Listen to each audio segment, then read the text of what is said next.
What is up, guys? We are live featuring our lava lamp. We moved it from the back to the front. We are live today, February 24th, 2026. Can you believe it's already February? Anyways, if you're new here, my name is Monte Rodriguez and I am a licensed wholesaler. On this channel, you'll get to hear me talk to pay per lead leads using iSpeedtoLead's coupon club, where we get any sell leads for about $30.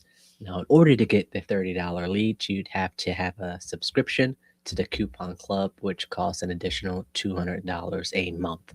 So, without further ado, we're just going to hop right into it and see if we could get any leads under contract. Now, before we actually get it started, we just had to send out a cancellation or a termination for a property that the seller picked us over another person. The numbers on paper were great, 2%. It's just the amount of work that was needed on the outside, the exterior of the property, that determined the people that were interested. And we got a few, we got a few offers, which Mayron, my guy, he didn't tell me because he thinks it was too low to even think about. So I told the seller, I was like, hey, numbers came back a little higher than expected. So at 110, numbers don't work for us. Is there any way we could get inside again on Wednesday or Thursday? They said no, they don't want to keep inconveniencing the tenants, which we only been in there twice, which is okay. First time was the initial walkthrough, get the pictures, and then the second time was for the investors themselves to go into the property. So that was last Tuesday and Thursday, I believe. And then me and Mayron spoke yesterday, Monday, and he told me that, and I told the seller that. And so I was going for a price drop, but at 90, he goes, he has other people interested. And I'm like thinking to myself, well, you don't want to keep inconveniencing these tenants. If the other people that are interested, they're going to want to see it, which you would then have to inconvenience your tenant. Anyways, not going to force it there. I sent them determination. Excuse me.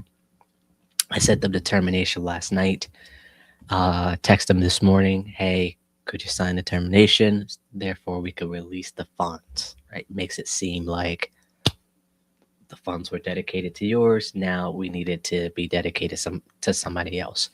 So he sends me the text this morning saying that the wife will sign it um, this morning, and we'll see what happens. So for him, I will want him to sell the property at 110 for selfish reasons.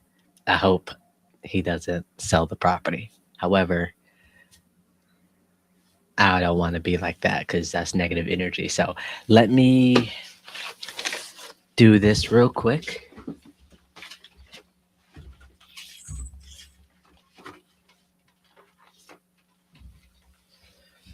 I'm already light enough. Don't need to be lighter. There we go. One more thing.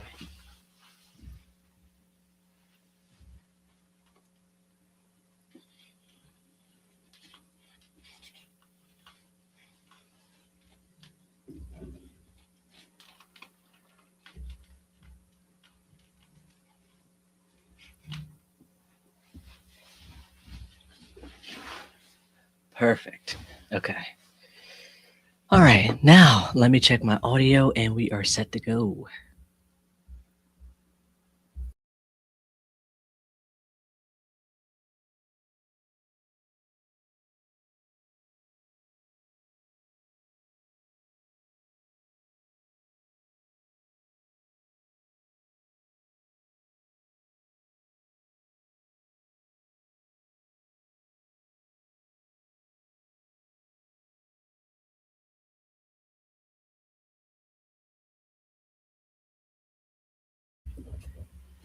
All right. Audio's good. We are about to start calling. Who's that? Jack Man. Jackmanville. What up? What up? You in real estate or you're just passing by?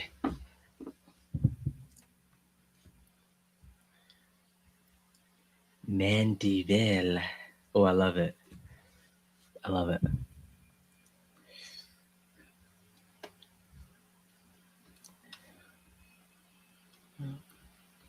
Like it this way.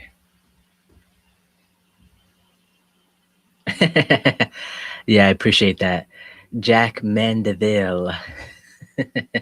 I love it. All right, so we got some new leads this morning. Yeah. About to hop right into it now. Actually, I might have to put you up here real quick. There we go.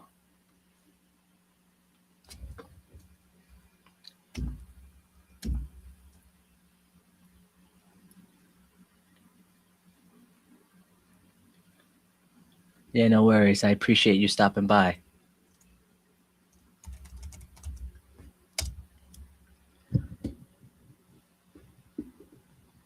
Thank you. Thank you.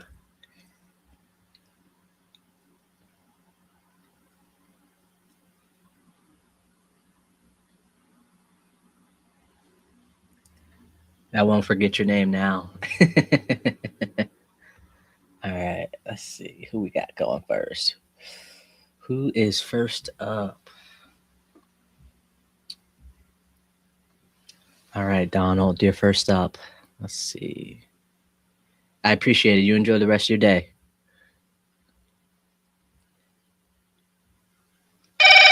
You have reached 41288. Hey, Donald, this is Monte. I'm calling about Quincy Avenue. If you could, give me a call when you can at 412-912-1888. Thanks. I went straight to voicemail. We should automatically call him back.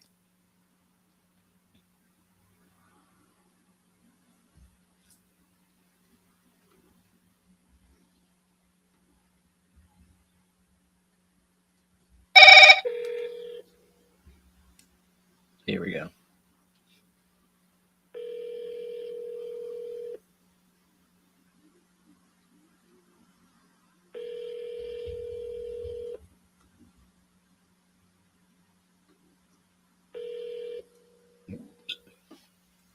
I should have wore a different shirt. You have reached 4. Okay.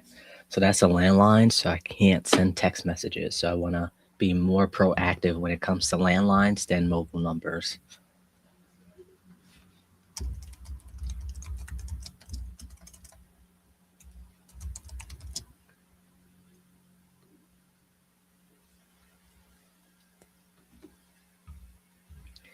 All right, who's next?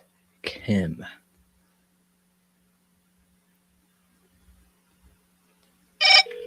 Hi, if you record your name and reason for calling, I'll see if this person is available.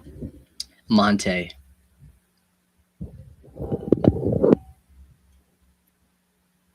Thanks. Please stay on the line.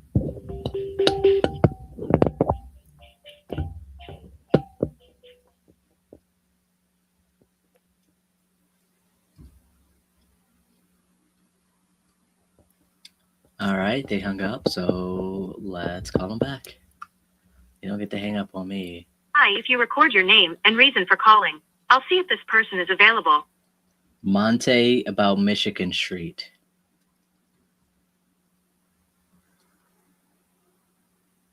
Thanks. Please stay on the line.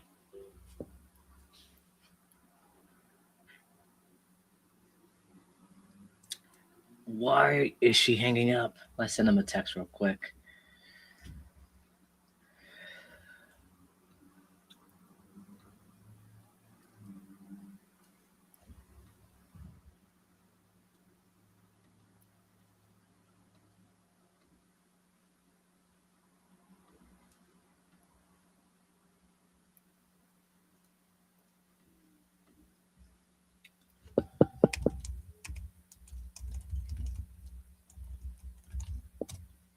Okay.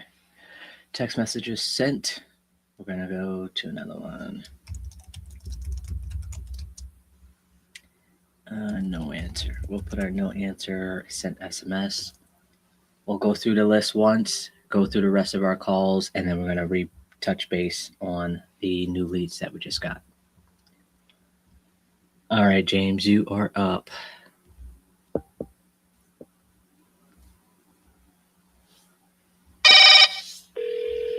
All right, we got to get somebody to answer.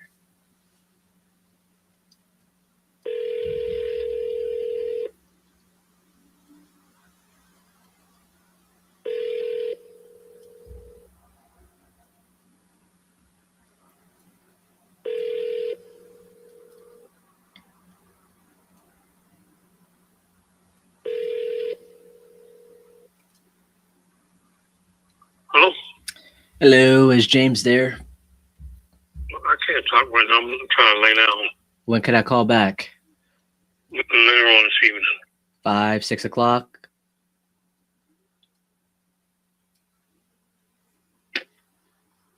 All right. Call back in evening. You guys wouldn't be able to hear that call. That sucks. He answered. Call back in evening.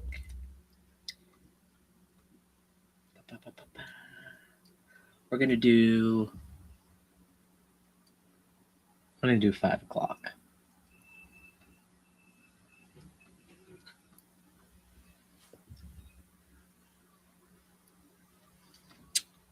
Give myself a 5-minute, 10-minute heads up.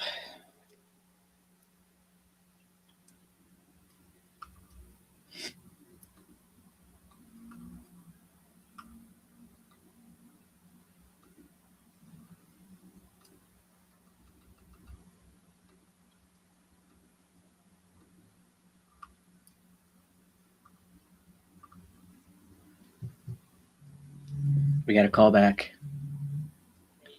Press 1 to answer call. Hello, Monte speaking. Hi, Monte. This is Kim. You just called me regarding Michigan Street. Yes. How you doing? Good. Awesome. Well, thanks for calling me back. I appreciate that. Let me see here. So you are still looking to sell the property? Yeah. Awesome. How much were you looking to get for it? We're looking to get around 20. 20,000? Yep. Okay. All right, let me pull this up here. Could you tell me a little bit about what you got going on? My husband's using it as a garage. Gotcha. Okay. So pretty much storage property Yeah. there? Correct. All right. So this is in Belsuver? Yeah. Okay. And I see it's a 3-bed, 1-bath? Yeah. Okay. How long has it been like vacant for? We bought it. It was cheaper to buy that than it was to run a garage. Really? Uh-huh. Huh. Okay. All right. So wait, so how long has it been vacant for? Since we bought it in 2011. 2011. Okay. And it's a 3-bed, 1-bath. I got about 700 square feet. Yeah. Okay. Wow, this thing is small. Yeah. We originally bought it. My daughter's friend lived there with her dad, and it went into foreclosure. So we purchased it on a foreclosure with the intent we were going to, rehab it and do like Section 8 it. But in the interim, my husband's a plumber, so he needed some place to put some equipment, different things. So we were storing a lot of stuff there. And we've since bought other properties, so we're not really storing anything over there anymore. And I have no intent to, we're 50 years old. I'm not rehabbing. I'm not going Section 8. I'm not doing anything with it. I had an investor on the street above it. There's investors looking to put row houses because the remaining portions of my street, including the property next to me, is owned by the city. So they were looking to do like a side yard program or something where they could purchase our house, and then just basically get the adjoining property for like $500. So we did have an offer, I guess, I want to say maybe in 23, in there somewhere, for like 25,000. And that's when the market was doing really well and everything was booming. But we didn't want to let it go at that point. But now we're looking to kind of get rid of it. And like I said, they're putting row houses all up and down there. It's right on the bus line by McKinley Park, right adjacent up from 51. So it's not in the heart of Belzhouver. It's kind of on the cusp, like by Carrick. So it's more of a pristine area than going up back in through the heart of Belzhouver. Right. So we're just basically hanging on to it because it costs me about $800 a year, and I can't rent anything for $800 a year. Nowadays, right? So basically, that's what we're doing, and so it's like I don't need to sell it. I'm not really looking to sell it.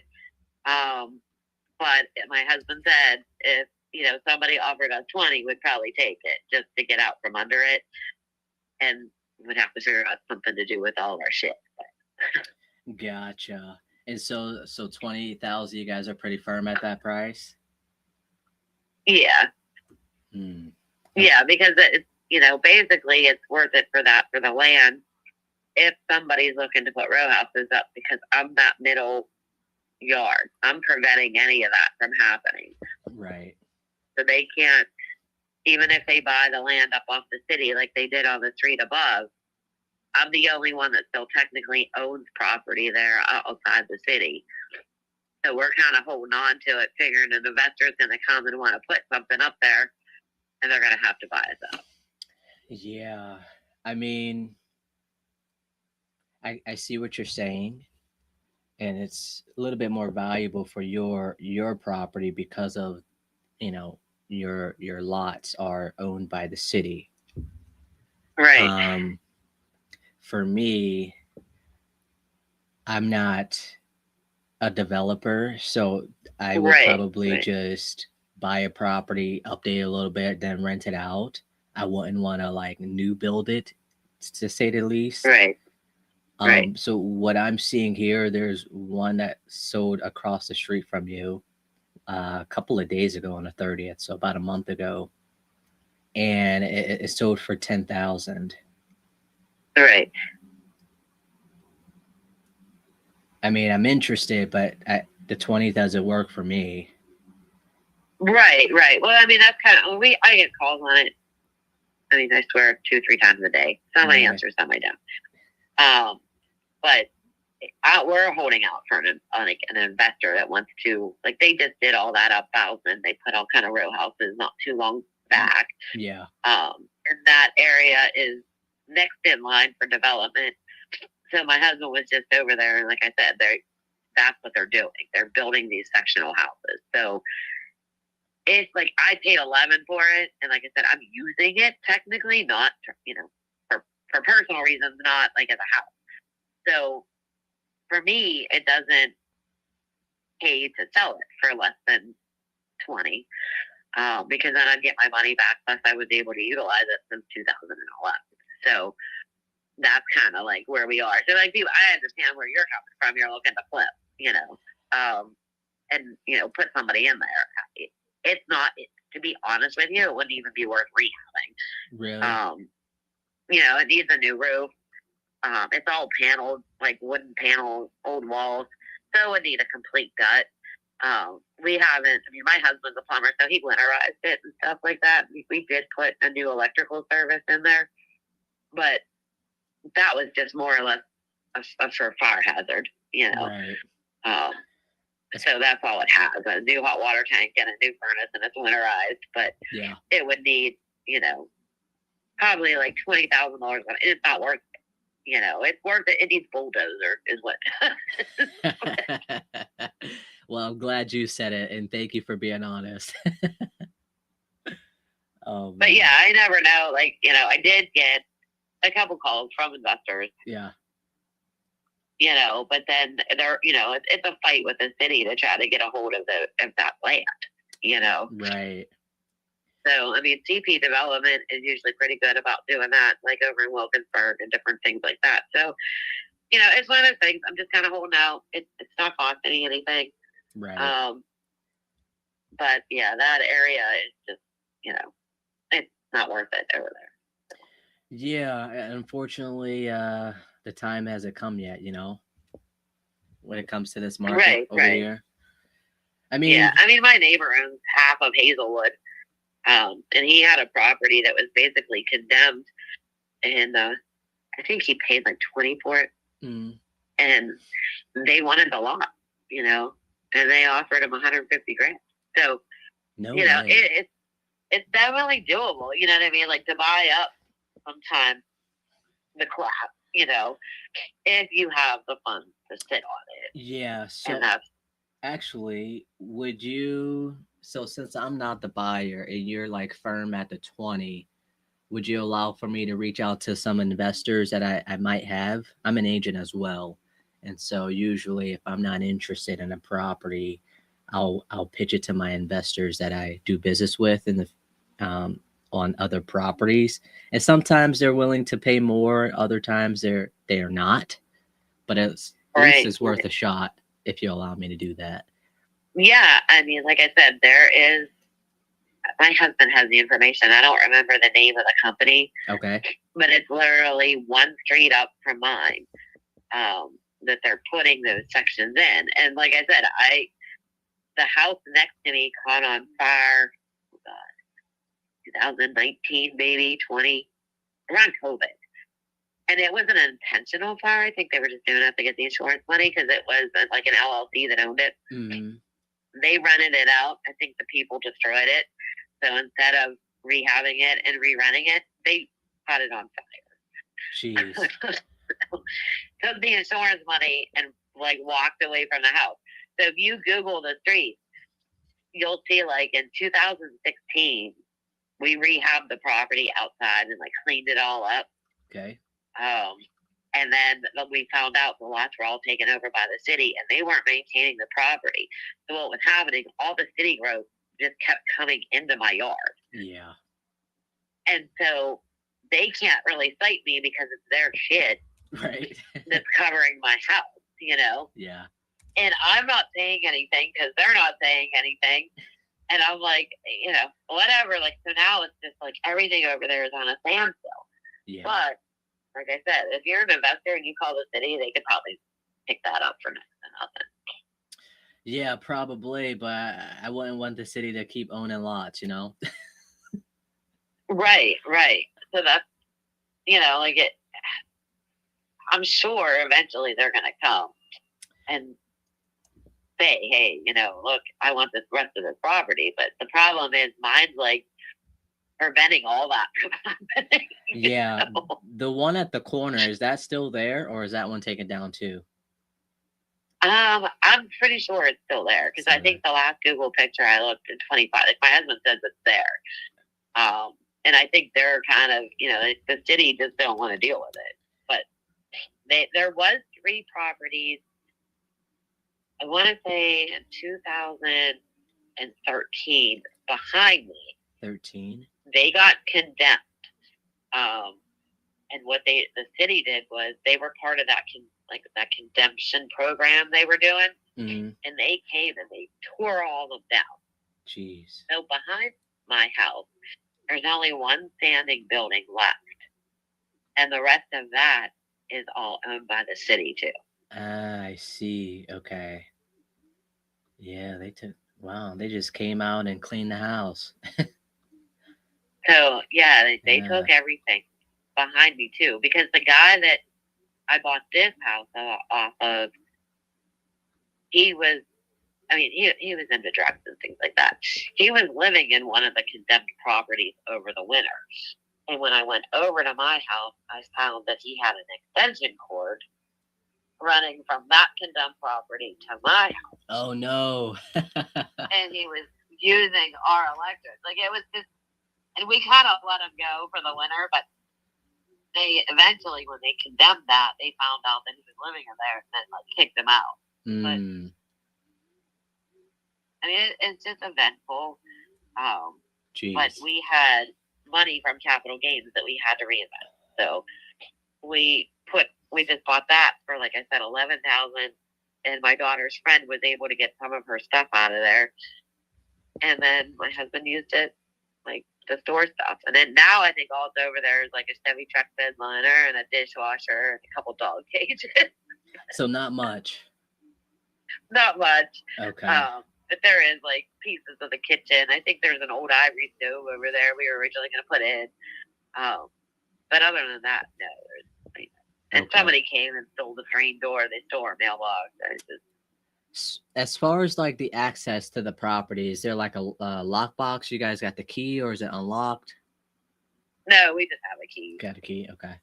Well, yeah. I mean, I will want to at least try to get you close to the 20. Do I have to talk to Brian? Because I know you said he knows a little bit more about it. Well, he just knows more about like that. He goes over there. Mm-hmm. I really don't go over into that area. Okay. So, for the most part, he just goes over. He'll put some like insulation or something like that, just to things that we don't want to store here at the house. Gotcha. Okay. So if he's doing a job or something, he'll throw some insulation or something over there and then go back and pick it up. But he said there's like, we had cats in there at one point. He said, I guess they come in somehow, and then he's just waiting to go over there one day and there'll be like a squatter. Oh my goodness. No. Yeah. So, I mean, you can tell by the Google pictures, like, people know that we're not living in it. Yeah. So, it's like almost like a shelter. I guess if people wanted to go in there. But he goes over there with a gun and he's like, okay, whatever. But me, I'm not going over there. Stay far away. Right. But like I said, it's one of those things, like for the right person that has the funds to do a rehab in that section, then it's worth it. But for anybody else, like, just looking to make a rental, it's not worth it. Yeah. I mean, it's worth to take a shot if you allow for me to do so. And we could potentially try to get you close to the 20,000 or even the 20,000 that you guys are looking to at least get for it. Yeah. I mean, that's the thing. You have to kind of know the story to know. Right. Where because people call me all the time. They offer me like 5, 10, and I'm like, no, I'm not. Like, yeah. Because then I'll kick myself in the ass when somebody builds row houses there, So, yeah, like, yeah. I've been holding on to it for 2011. I'm not going to let it go for less than what I paid for it. Right. After all these years, and so it's like eventually the right person will come along, but until then, like whatever, Yeah, like you said, you don't really have a motivation to want to sell, Right. Like we don't need the money for that. You know what I mean? Like it's not going to make or break us. It's not. We're not going to retire on that house. So. Right. Okay. So what do you want to do? Yeah, that's fine. I mean, just if you give my number and anybody wants to call me, either call me back or tell them that they were referred by you, so that I'll kind of remember, to talk to them, because I'm not gonna lie. I mean, I get calls on it every day. Right. So I guess so let me explain the process that I'm talking to you about. So if I was to reach out to the investors that I have, they typically would like a agreement stating that you give me permission to talk to them about your property. It's usually like a 7-day type of agreement. Say, hey, you allow for me to reach out to them to possibly get them inside to see the property. If they like it, then obviously I'll let you know, like, hey, this person likes it. He's running his numbers and he's going to get back to me as far as a price, but I can't really do anything without something in writing on both of our ends. Okay. Well, if you want to send me the agreement, I can look at it. Okay. What is your email? I'm gonna have to sign it as well. So Yeah. okay. Okay, 1 second. What's your email? So I'll put it in here. Let me see.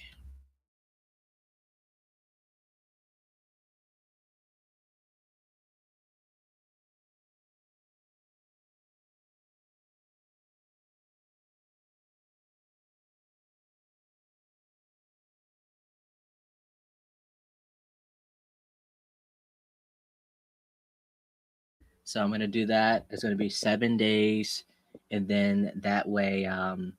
So if they are interested, you said that you have the key, but you technically don't go over there. Is there any way I could talk Well, to Brian Brian? has it. Brian can go over there. Oh, okay, okay. Is he busy at all? Or what's his schedule? Do you know? I mean, he works every day from 5:30 to around 2:30. Like 5:30 in the morning? Yeah, Okay. So he's off around so like 2:30 in the afternoon. Gotcha. Okay. Do you want me to call you and let you know or talk to Brian? If you need in, just call me and let me know. Okay.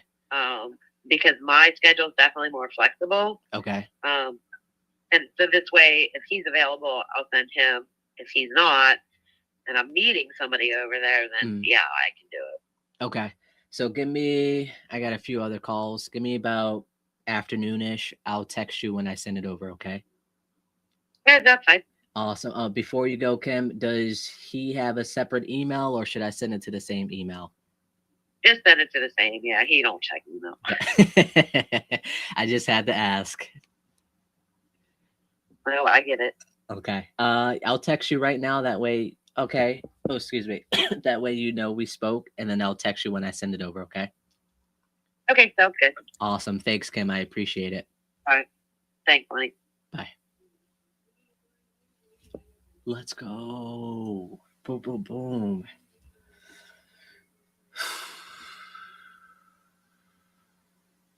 All right, so Belsuver is not the best of areas.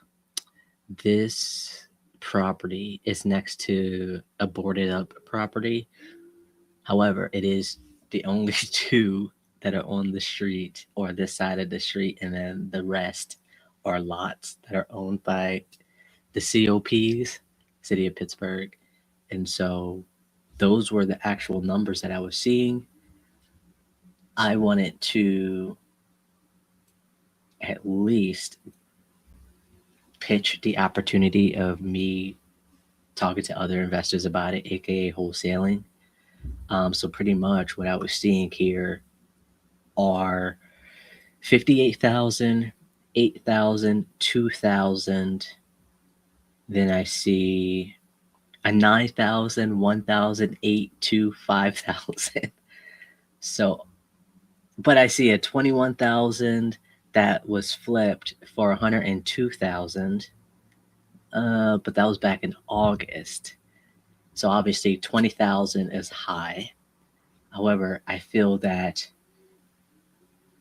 we could potentially find somebody, so we'll see. We'll see. I'm excited. She knows I'm not the buyer for it. 9,000 was probably too high. I think if I was to wholesale this, you could possibly maybe get 12, 13,000 for it. So we'll see. I'm just going to reach out to the buyers that I know or wholesalers that I know.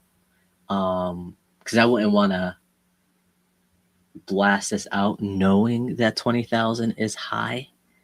So I'm just going to reach out to those that I trust with this information. They'll figure out if it's a good deal and if it's even worth it. So either way, we got the permission to market the property from the seller. All right, send contract for 20K. All right.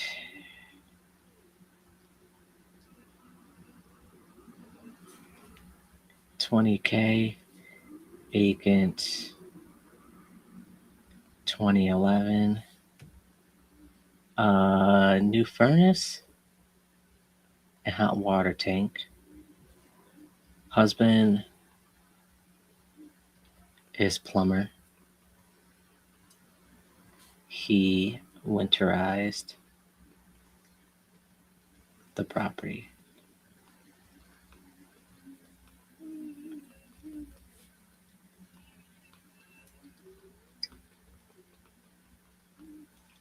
OCASSION occasionally. I should have just typed this out. Hold on, guys. I want to type this out so I can just send it over to him and see what happens. I'm gonna text him real quick. We'll be like, "Hey, you buying Belsuver?" Hey, I got a cheap, dirty, broken down property for you. LOL. Got a cheap, dirty, but it's in Belsuver. Any interest potentially? He just had a new baby. Not a new baby, a baby. Oh yeah, new baby. BELTHOOVER.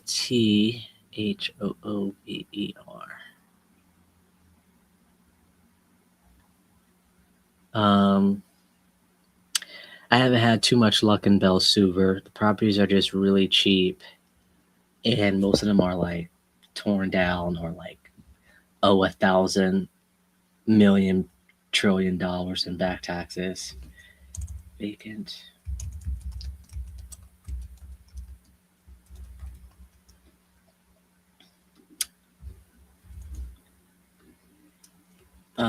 No true DESIR to sell for less than 20K. Brought for 11 and was paying taxes. Property was used for storage. SORAGE. Just brought one in Belsuver last week. Dude, that's great. No way. Look at this property.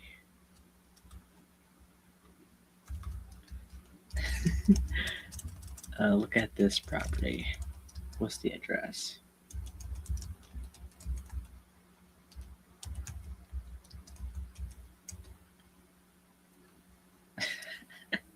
That's awesome. Property was used for storage. Husband is plumber. Had property. WINTERIZE. Husband is the plumber. Had property winterized. Goes over there. OCCASSIONALLY occasionally. Sellers are okay with the wholesaling.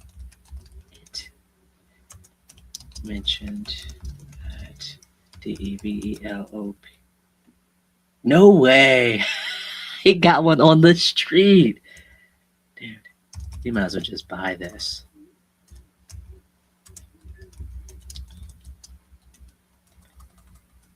This needs forgot, but new HWT and FRNACE.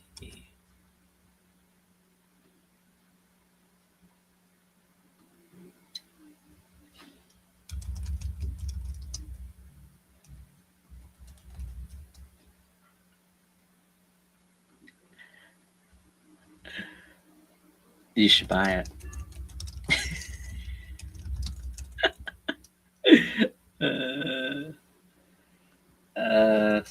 Looking sellers looking to build row homes. Lots next door belong to COP. Alrighty, guys, we will send her that info. I think think he ain't gonna buy it. It's gonna need too much work for him. All right, send contract 20K.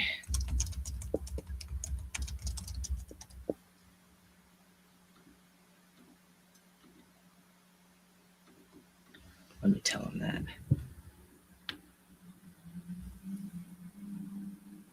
She wants too much though, 20K. But she will allow for me to wholesale it. But it's too much already.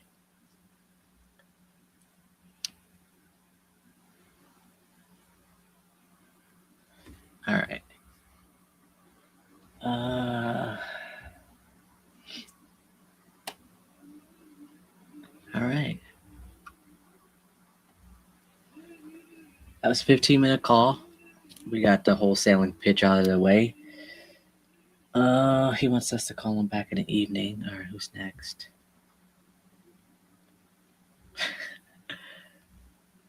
Oh, yeah, I remember. See that.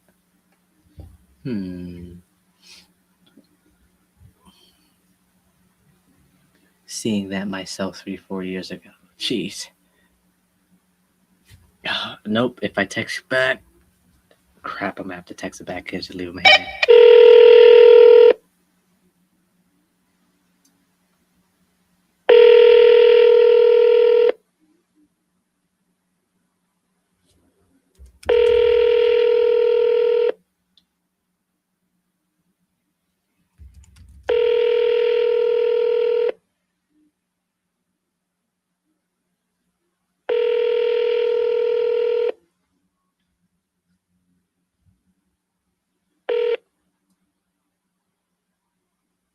Please leave your message for Guy Wiles. Hey, Guy, this is Monte calling about Success Street property. If you could give me a call, we can. 412-912-1888. Thank you. Ooh.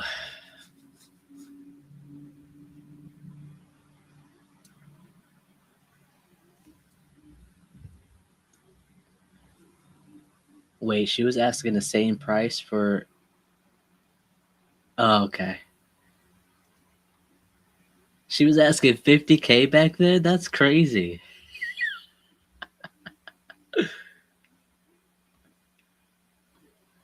This is a small, small world.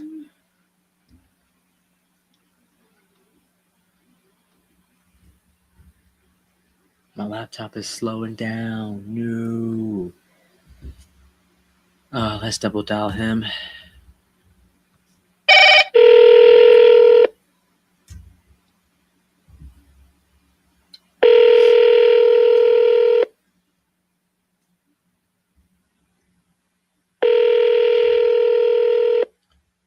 No way.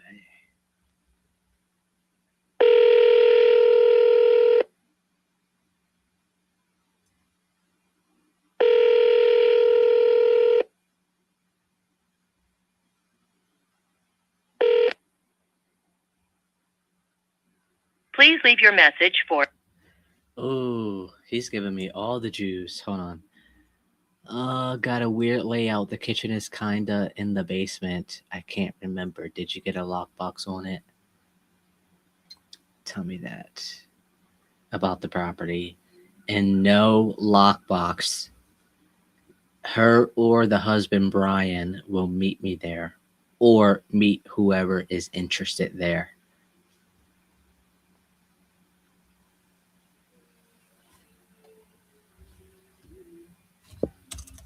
Double down.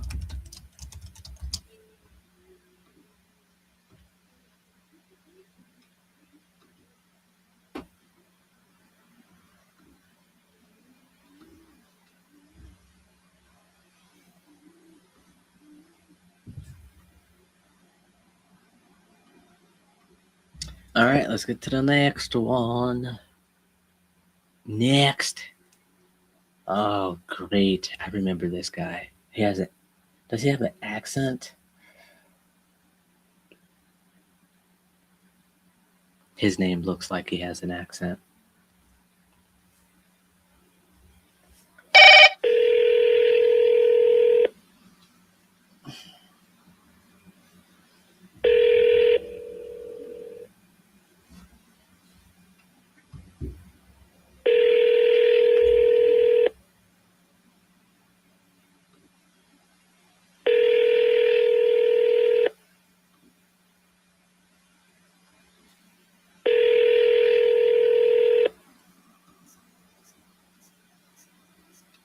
Your call has been forwarded to an automated voice messaging system. 41.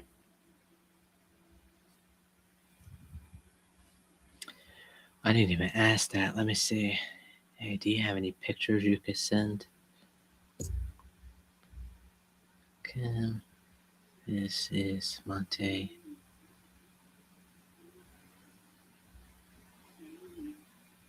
Do you have any pictures? I can't believe I didn't even ask that question.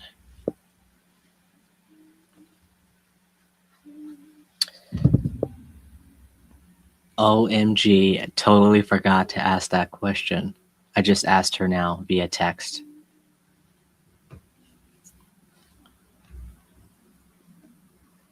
Let me call him again.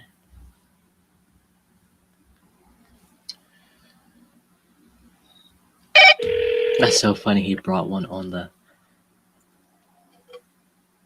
I thought he answered. I was going to be like, excuse me.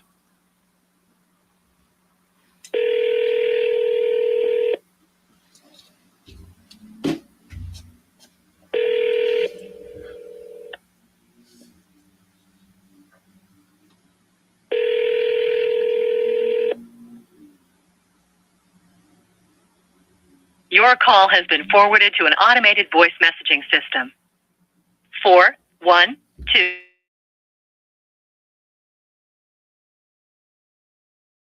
is not available. The mailbox is full and cannot accept any. Goodbye.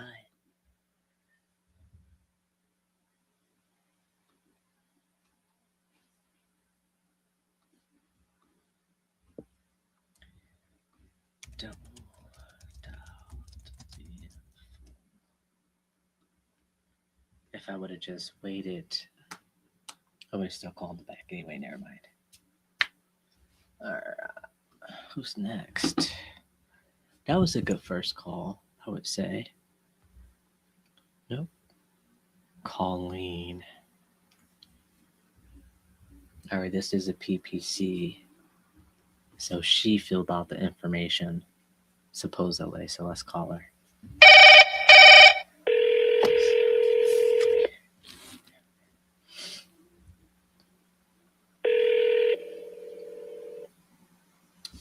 This shirt is so big on me.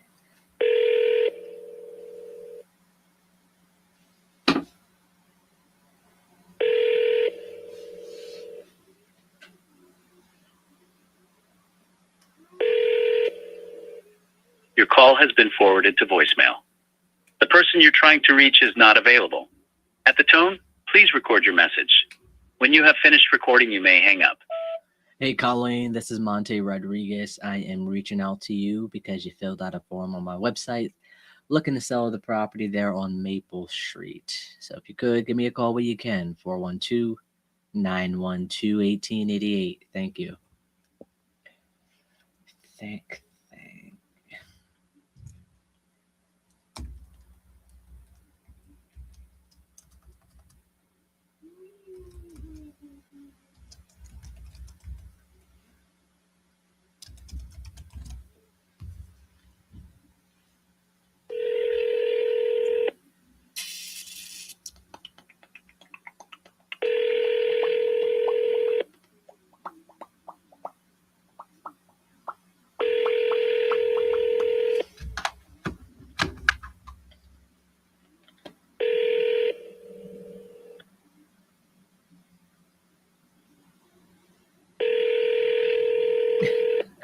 Your call has been forwarded to voice. My chapstick is in the lid. So I think I might have washed it on accident.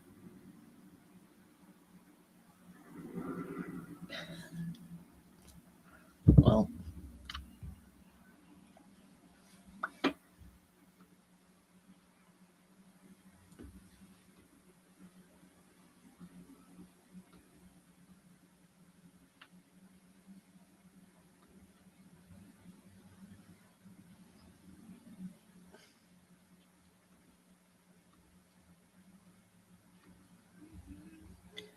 all right, we're going to go back through them again, and then we are going to continue on.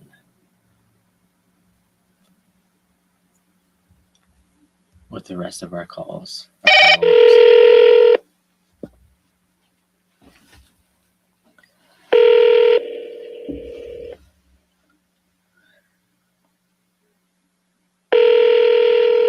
Your call has been forwarded to voicemail. The person you're trying to reach is not available. At the tone, please record your message. When you have finished recording, you may hang up.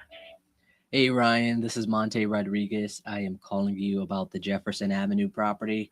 Looks like we filled out a form on my website looking to sell that. So if you could give me a call when you can, 412-912-1888. Thank you. Yeah, I'm gonna put on my DJ radio voice.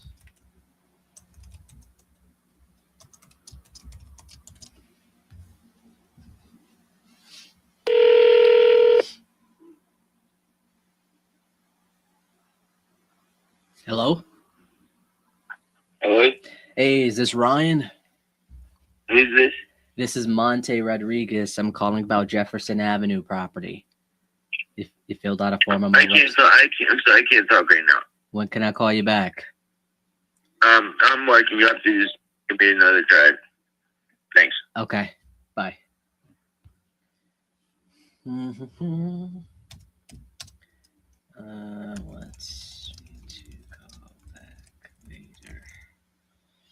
One thing I stopped asking was, is this a good time to call? Because as you can see, they will tell you if they're busy or not. All right, let's send them I'll say, hey, it's Monte. No, hey, Ryan, this is Monte. Monte Rodriguez. You want me to call you later today about your property? Would 3 p.m. work better for you?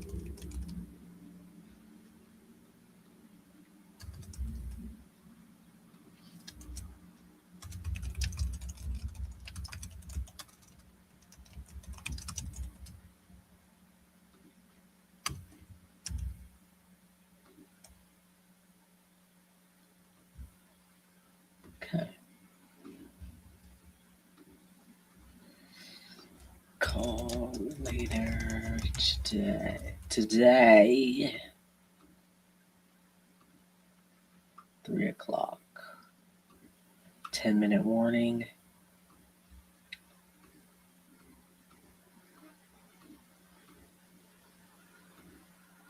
All right, let's do it.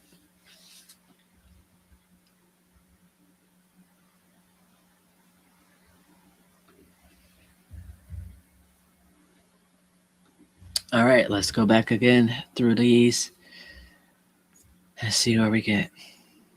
So out of those 10, we spoke to 1. 2 of them wants us to call us back later, and we haven't got a hold of the 7. 2, 3, 4, 5, 6, 7, 8. Why do I have 8 on here? I'll figure it out.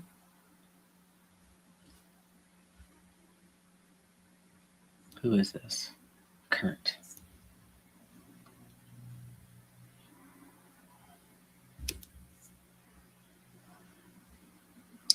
Doubled out, left. Oh, I brought this one a couple of days ago. Still hasn't answered. Okay. So I do have 7. 8 was just on here.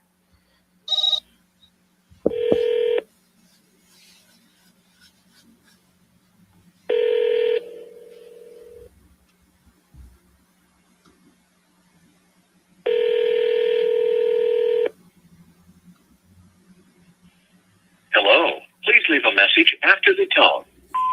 Hey, Kurt, this is Monte Rodriguez calling about Fremont Street. If you could give me a call where you can, 412-912-1888. Thanks.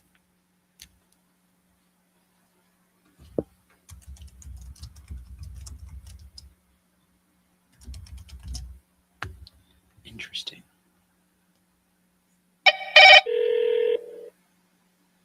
I gotta call him later. Let's see.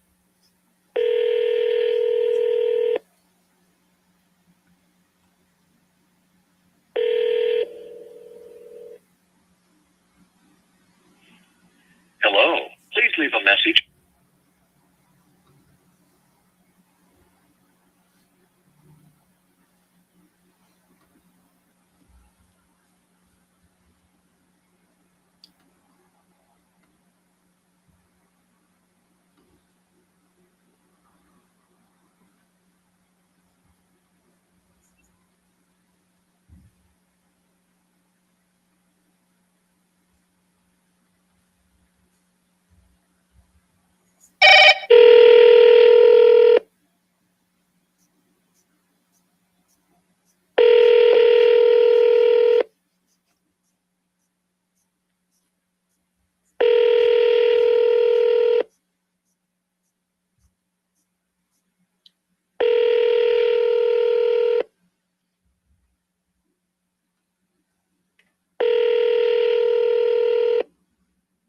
Your call has been forwarded to voicemail. The person you're trying to reach is not available. At the tone, please record your message.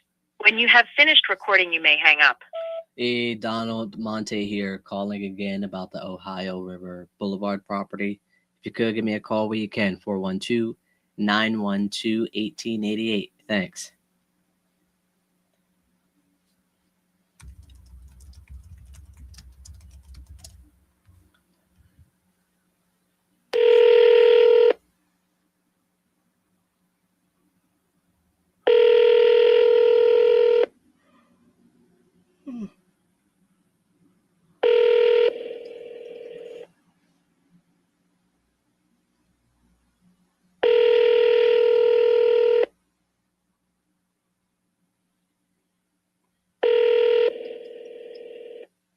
Your call has been forwarded.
That's why I was confused. There's two Donalds. All right.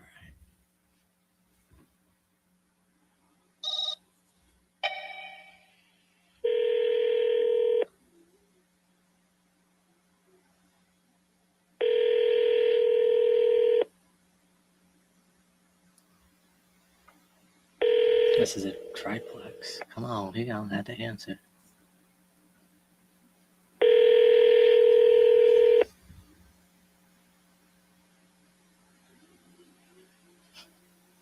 Hello? Hello? Donald, this is Monte. I'm calling about Quincy Avenue.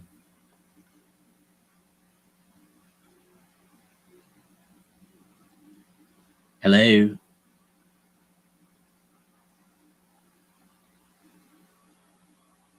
Are you there?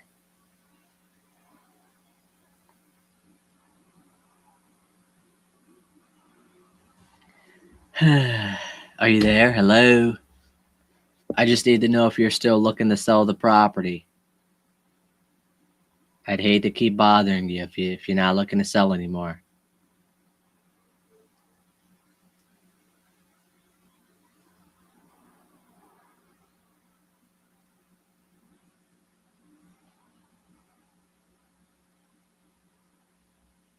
Hello?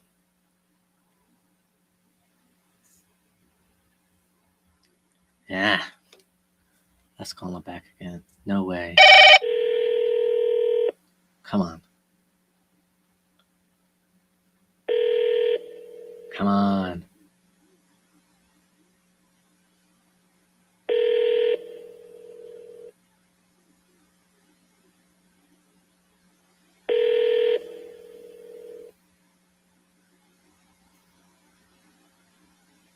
You have reached 412. Yeah.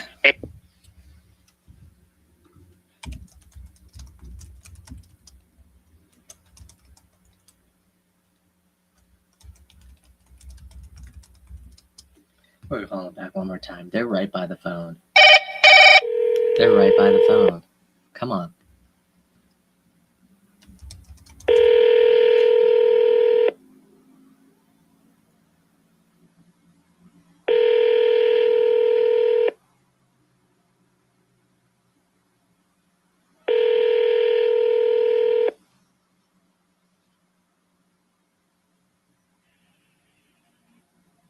Hello?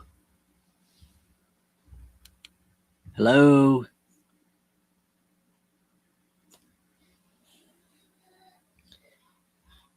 If you're saying something, I cannot hear you. Could you please let me know if you're looking to sell the property? That way I could take you off my list if you're not.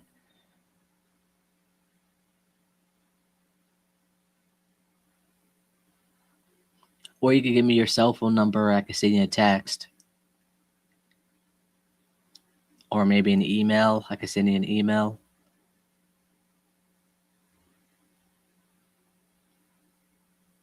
Is anybody there? Because I would really like to leave a voicemail.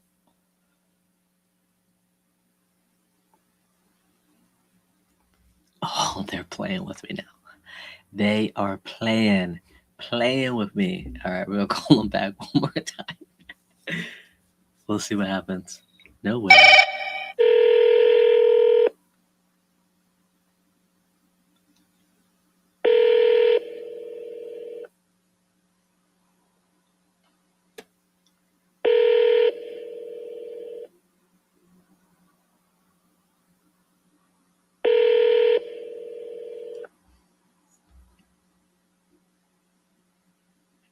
You have reached 41288.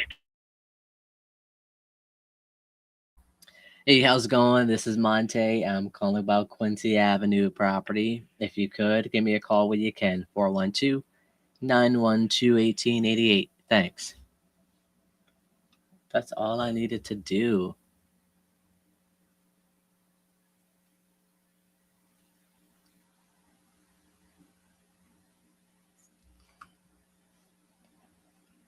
I know. I just didn't feel like driving. That's it. That is it. Okay.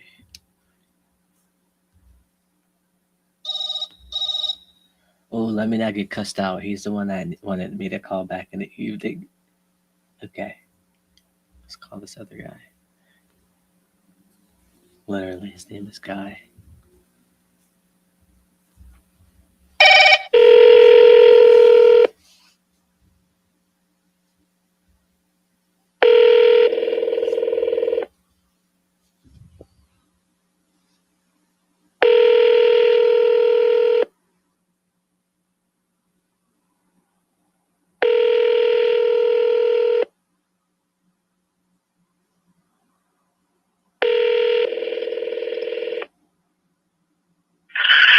Hello? Hey, is this Guy? Yes, it is. Hey, Guy, this is Monte. I'm calling about the property on Success Street. You still looking to sell that?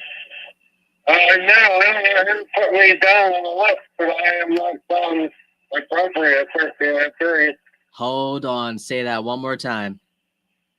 I said, I don't know how my number got out there for installing my 1303 Success Street properties.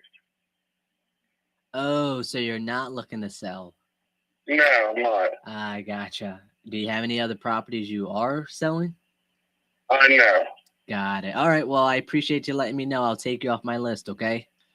Okay, thank you, boy. Bye. Hey, another one down.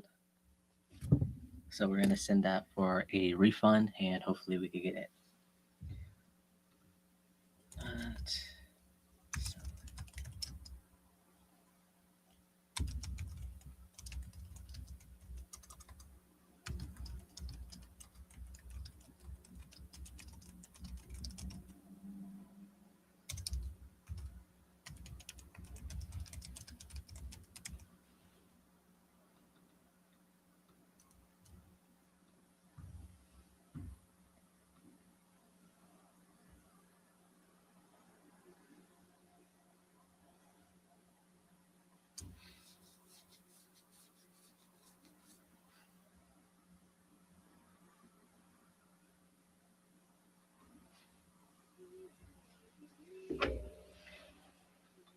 yeah, buddy. Oh. All right. So for now, I brought 1, 2, 3, 4, 5, 6, 7, 8. So I brought 8 leads. One of them, I had a duplicate. I already had this. I had the property lead already, so I submitted for a refund because it was a duplicate. And then this guy, we are going to get a refund because he wasn't interested in selling. So out of the 8, we got contact made, contact attempted, James was attempted, guy refund. Yeah, attempted, and attempted. Martha, Yeah. is it the thing at the mall that I was wait? You know that thing at the mall that was the Funko Pop at the mall that I was looking for, but it wasn't there. When we were in GameStop. No, we were in Target. Okay. This is what it looked like. Oh, that looks like the one you got on your desk. Which one? The one that's not in the box. All of them are in the box. Really? Yes. So I've seen 4 of them and 3 of them are in the box. There are 4 of them. And they're all in the box? Yeah. Oh. But which one is that called? Here. Oh. Mm-hmm. That's cool. Yeah. How much does it cost? And where is it? I mean, it's $15. Where you get it from? Where would I get it from? Yeah, does it say? I mean, you can get it from GameStop. Here. Oh. Well, that GameStop just didn't have it then. No, GameStop usually don't have it. So I say they could get it there if you can't. No, you can get it online. But Ah, It's gotcha. really hard it's really hard to find a Pacific Funko Pop because they don't really sell them. Right. Okay. Well, at least they're all relatively the same price, no matter where you get them from. Yeah, unless they're exclusive. Yeah. Which this is exclusive, but it doesn't. But it's not. It's not more than $15.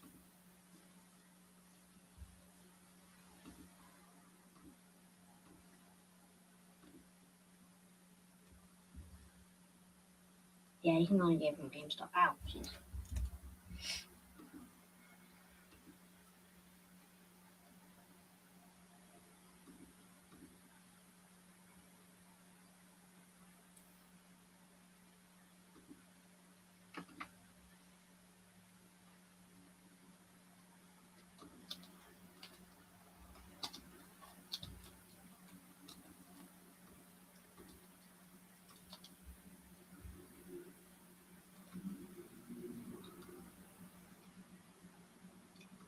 Hey, Monte. There's a Funko Pop that I thought you would like. Which is what? Well, I have to figure out. Well, I don't know what you like actually, so.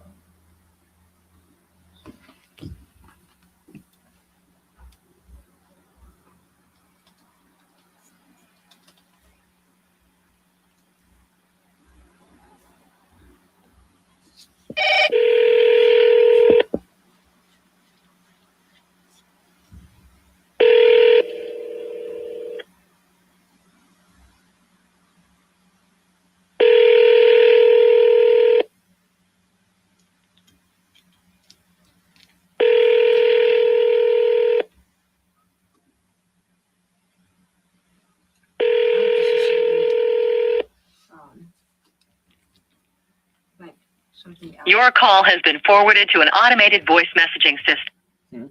I would just assume that you would want the Office Funko Pop because that's the only thing I know you like. I wouldn't mind that.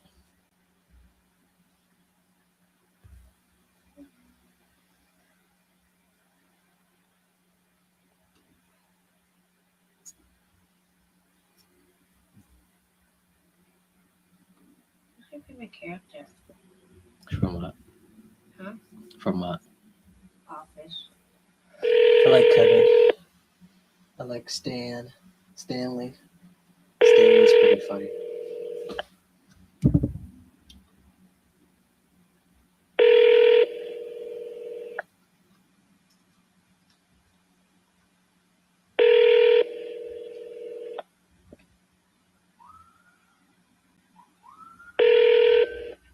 Your call has been forwarded to voicemail. The person. This one? The black guy? Yeah. Yeah.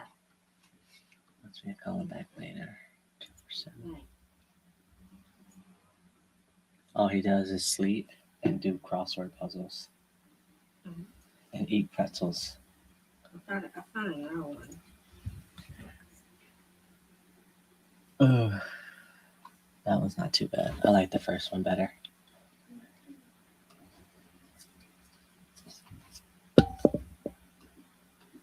Alright. He only has 4 different Funko Pops.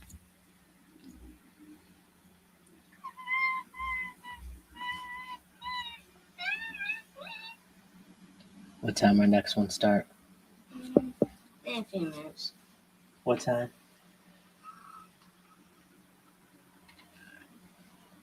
10:20. What time does it start? 10:15. I'm waiting for it to start, so I'm just in here. So you could have just said that instead of saying 10:20.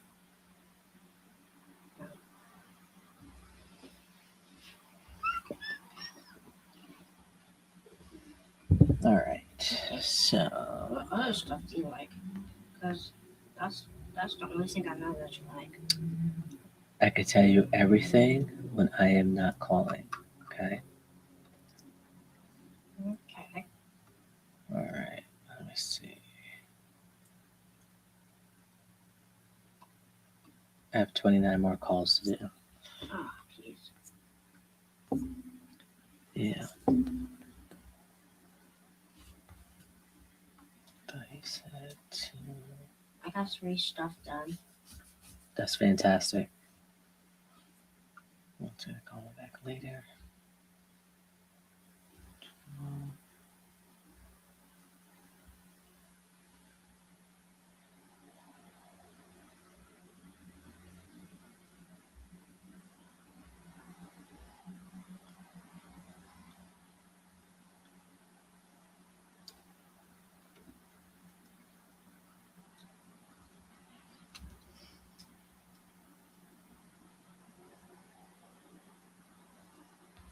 Here we go.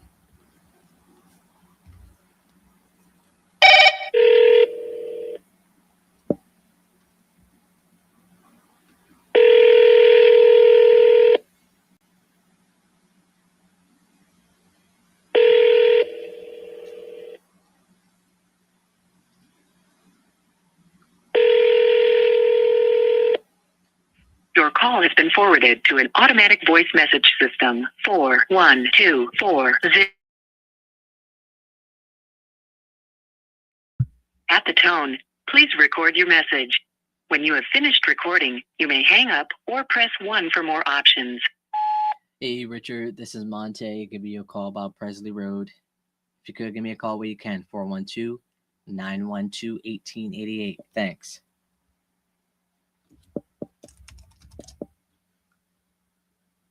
I have a question.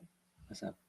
Does she call you derail because your hair looks like train rails? That is something you have to ask her. But that sounds like something she would say.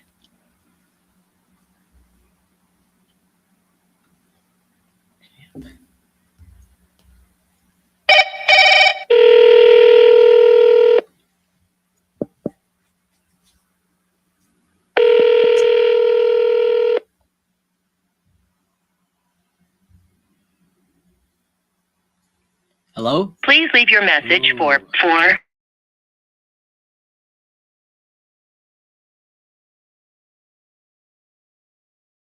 The property there on Camp Avenue. If you could, give me a call where you can. 412-912-1888. Thanks. All right, go get logged in. Okay. Okay. It still didn't start, but alright. Let's refresh.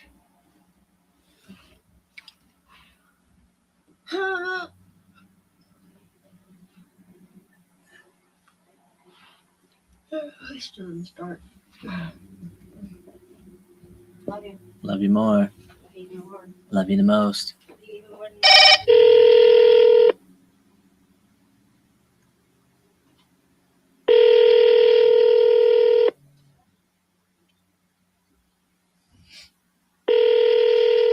Just leaves my door open. Can you shut this door, please?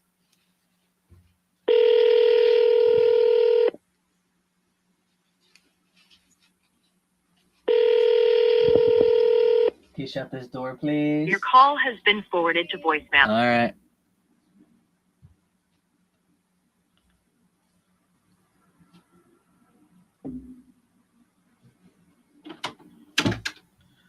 Walnut.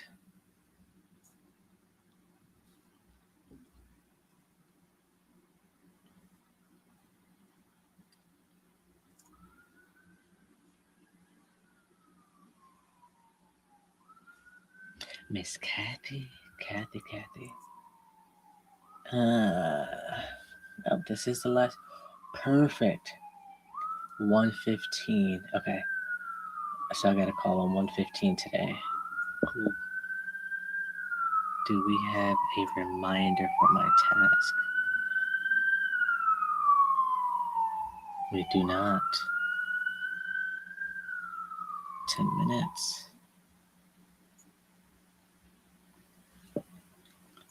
There we go. All right, we call him at 1:15 today. There we go. We're getting to the end of our February follow-ups. Call in the afternoon. Come on, Monte. Do we have a reminder for this one? Edit. No, we do not. Come on. 10 minutes. All right, so these two calls will happen off live. And I'll just have to tell you guys about it tomorrow. Okay.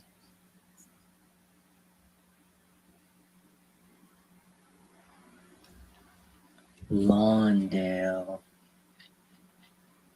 Is this Rufus? All right.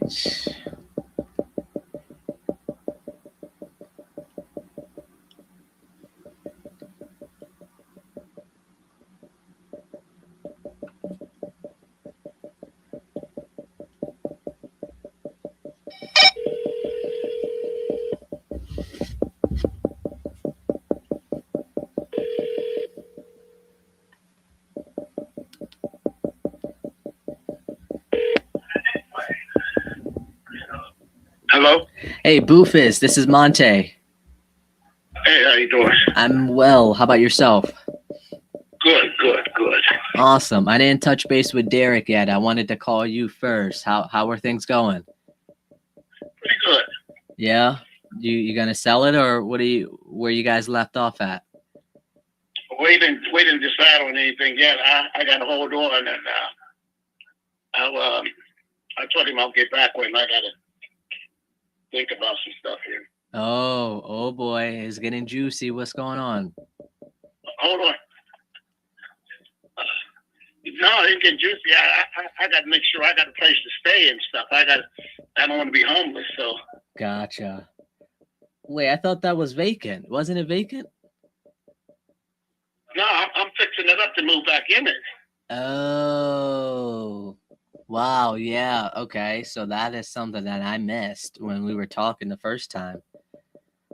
Okay, but I'm in a meeting right now. Can I call you back? Yeah, no worries. Go ahead. Okay. Bye. Dude, no way. He told me it was vacant for 1 year. He moved out due to health because he's on dialysis. I wouldn't miss that at all.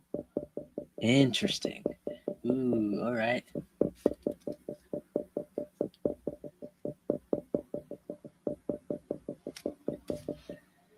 Now he is fixing it up to move back in. Will call me back later. So on our original call, he told me that vacant for 1 year. He used to live there until his health has been declining. He moved out because of his health, and he's currently on dialysis.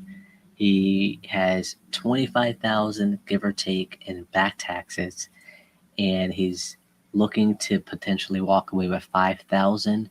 And there's no utilities on at the property.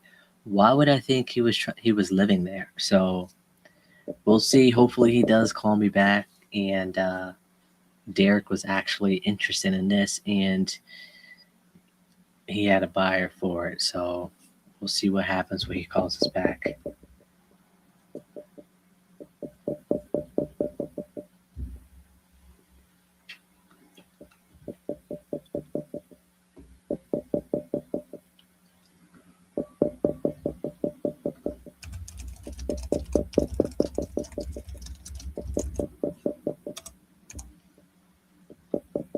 If you don't call us back today, we'll call him tomorrow.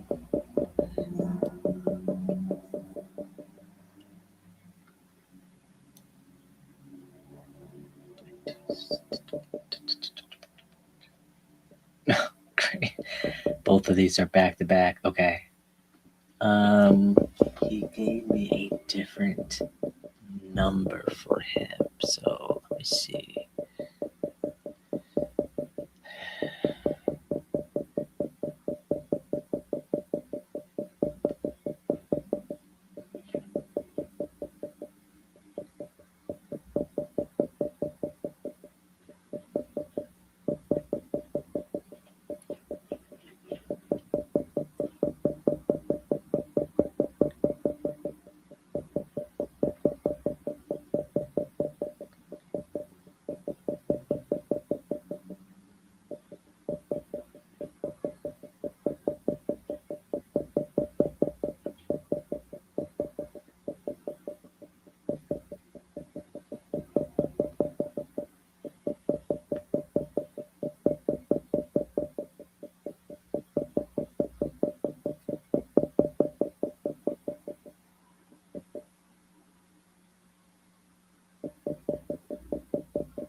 All right, his number is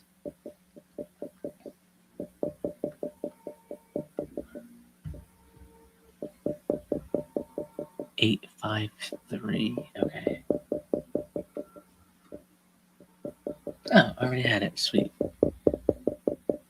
Why didn't I should have just looked. You should have just looked, Monte. All right, I was on the phone with him for like 20 minutes last time.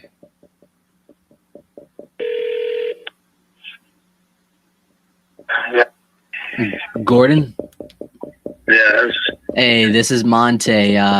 Derek, I didn't touch base with Derek yet. I wanted to talk to you about the 26th Street property first.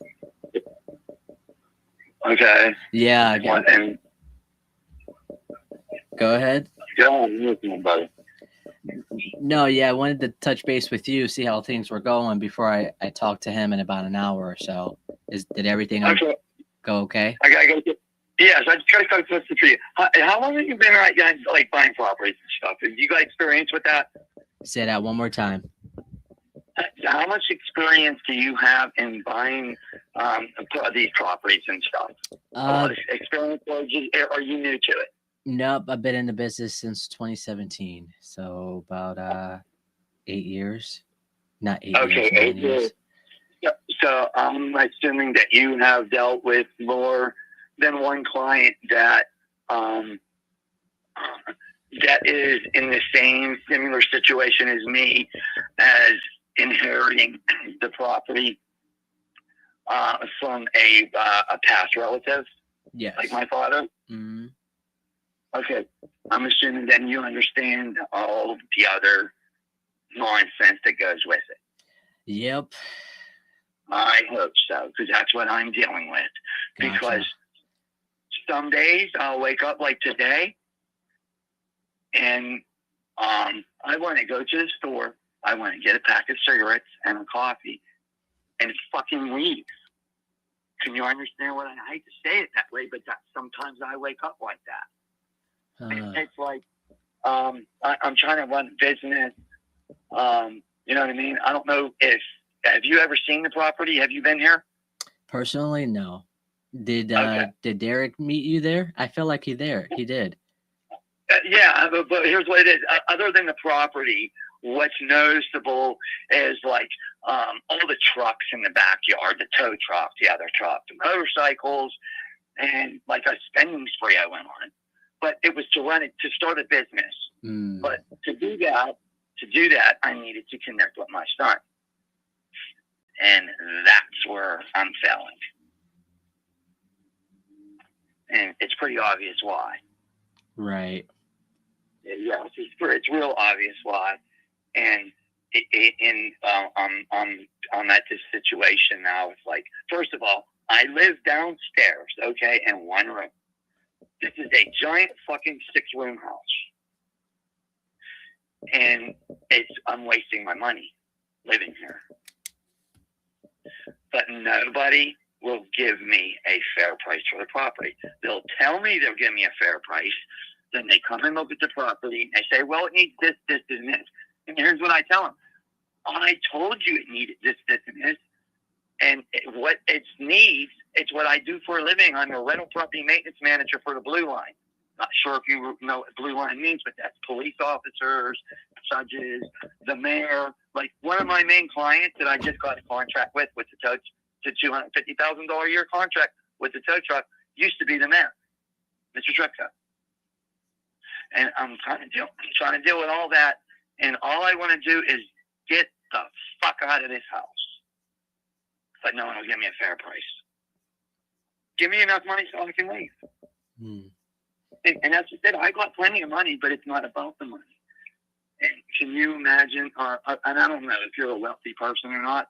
I don't even know if you know do you know what the experience is like for it not to be wealthy and not even have enough money to survive? Do you know what that's like? Yeah, I do. You really do, honestly? Yeah. Okay, imagine going from that almost, okay, I'm 55 years old. I just got my first title ever for a vehicle that I own out there in that yard, an insurance card. I never even had a utility on my name. Now, I want you to imagine this. You have to really download what I'm trying to tell you. I'm glad you called me today. And it wasn't a coincidence that you just called me, and it wasn't a coincidence that I answered a number that I didn't know. Because I want you to try to really understand this, to go from that to almost $250,000 in a fucking blink.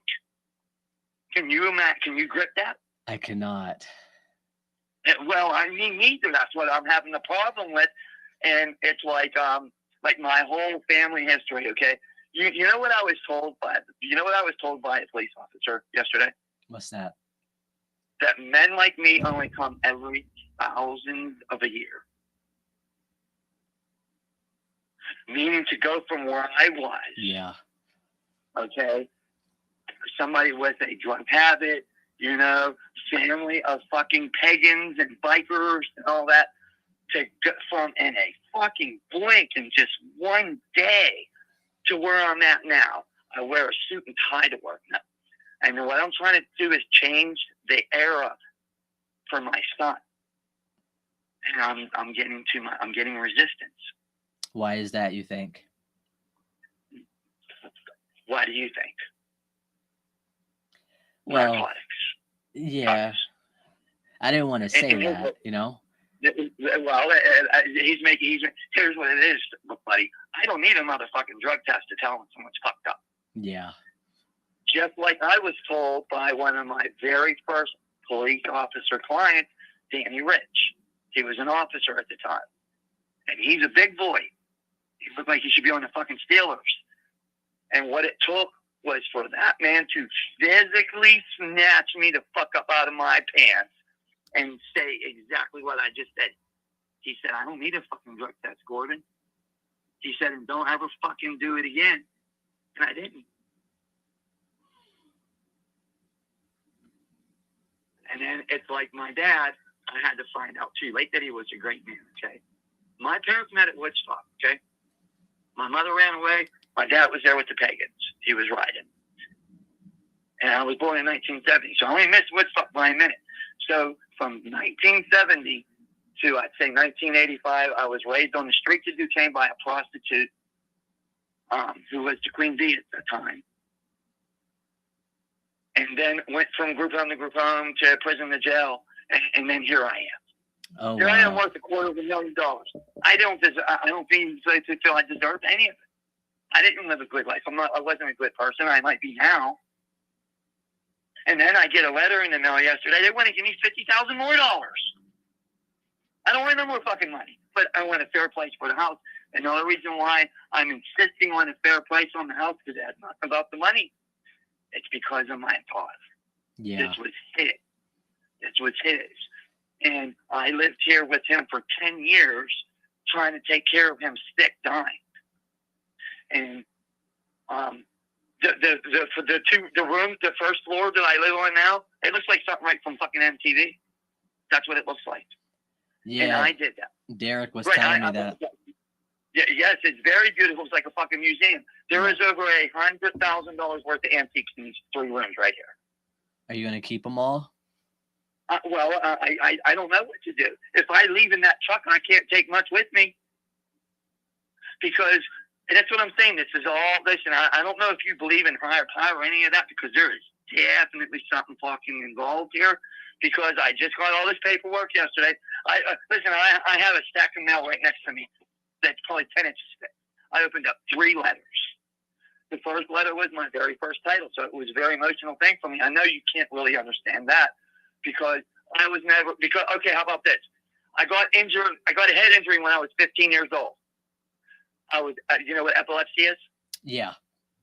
Okay, I had a seizure epilepsy disorder. You ain't allowed to have a driver's license or none of that. No. Well, I got a head injury about 1.5 years ago, and you want to know what it did, buddy? It fucking reversed it. No way.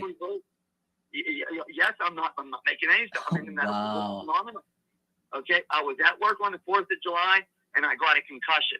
When I came to, the very first thing, one of the things I used to get very embarrassed about was my epilepsy. I used to have 4, 5, sometimes 10 seizures a month on 1,200 milligrams of medication. Right now, I ain't had a seizure since that day. Over a year, almost 2 years ago. Wow. This 4th of July would be 2 years, okay? Well, on the way home, I was seeing all kinds. It was almost like I don't know if you ever took any drug. It was almost like hallucinating. I was hearing birds and all kinds of shit. It fucking not only did it reverse it, but it put me somewhere where people would have to go to college for years to be in. Numbers started running through my head and stuff. I was remembering phone numbers from when I was 6 years old, like 4667 like all these numbers running through my head, like, and I'm like, what the fuck is going on? Yeah. So that's where I really believe in some kind of weird shit's going on, man. And then I see this number. Listen, I wasn't going to answer this number because I'm having a really fucked up day today. And I do apologize for my language, but it's the only way I can express myself. Then I see a really foul text from my son, and he makes it obvious again. And I carry around a gun and handcuffs instead of drugs. And I'm about to arrest my own son. And it was like, so now there's a reason I will ask you all them other questions about have you got experience in it, because I'm stuck. It's like, am I supposed to keep the house for my kid? Am I supposed to sell the home? Like, what the fuck am I supposed to do? And as a matter of fact, the guy that I let handle like all this stuff, like listen, do you know what a Lexus is? A Lexus or a license? A Lexus. A Lexus, yeah. A very, very fucking high-end car. Yeah. Well, that was in the yard. There was another $11,000 truck in the yard, and I was riding around on a motherfucking Huffy for 10 years. And then all this was dropped on me, and then I get hooked up with a guy named George Repko. Happens to be connection to officers, mayors, and police. Okay? So, and he's been helping me through this. So he's the one who, like, anything like with the titles of vehicles, even with the house, he was handling all that. And they kept doing them fine. Because there was a number all set up, and then somebody would come, and they would see the first floor, everything would be good. They would go in the basement, and they would go upstairs. The reason it looks like that is because I can't physically go upstairs to the second floor. How about that? So what are you supposed to do if you can't even go on the second floor of the house you're living in? And here's what it is. You want me to tell you the number on what I want for this place, and that what I will fucking say, okay, give me my money and I will get the fuck out of here? Yeah. I want $17,500. That's what I 17.5. And here's what it is. I wish you knew of a commercial property very close to me, because I would say, okay, give me that and I'll give you this. Because this house is a corner property, and I've been in the business for a while now, okay? So I know what the value of it is, but I also know what it needs. Like, okay, instead of a breaker box, it still has the glass fuses. You know what I mean? So that has to be changed. I can change that in 4 hours. 4 hours. But I know when an electrician will charge you for to do it. How about they'll charge you about $10,000? If somebody was to actually fucking really hear me, and maybe even, be willing to even bend a little bit, what I told them is, if they bought what was needed, I would change the goddamn box. I would put a brand new breaker box in for them. Because I could do $10,000 worth of work in a day. And there's some plumbing needed. The roof was already replaced. The siding is all good. It's a very big property. It's a corner property. And you would even get a break on your insurance because the fire hydrant is within 30 feet of the house. And how would I even know that? Because I investigated. My dad couldn't have insurance on this place because of that breaker box. Well, it's not a breaker box. It's a glass fuse box. I ain't even sure if you even know what that means. I don't think I've seen No, I haven't seen one in person yet. A lot of people have it. That's what I'm saying. That's how old it is. You should send me a picture. I want to see it. You got a picture? I can go. Can I get a picture while I'm on the phone, right? Yeah, usually. Yeah. Well, I'm gonna try to connect to you. And I'm trying to find.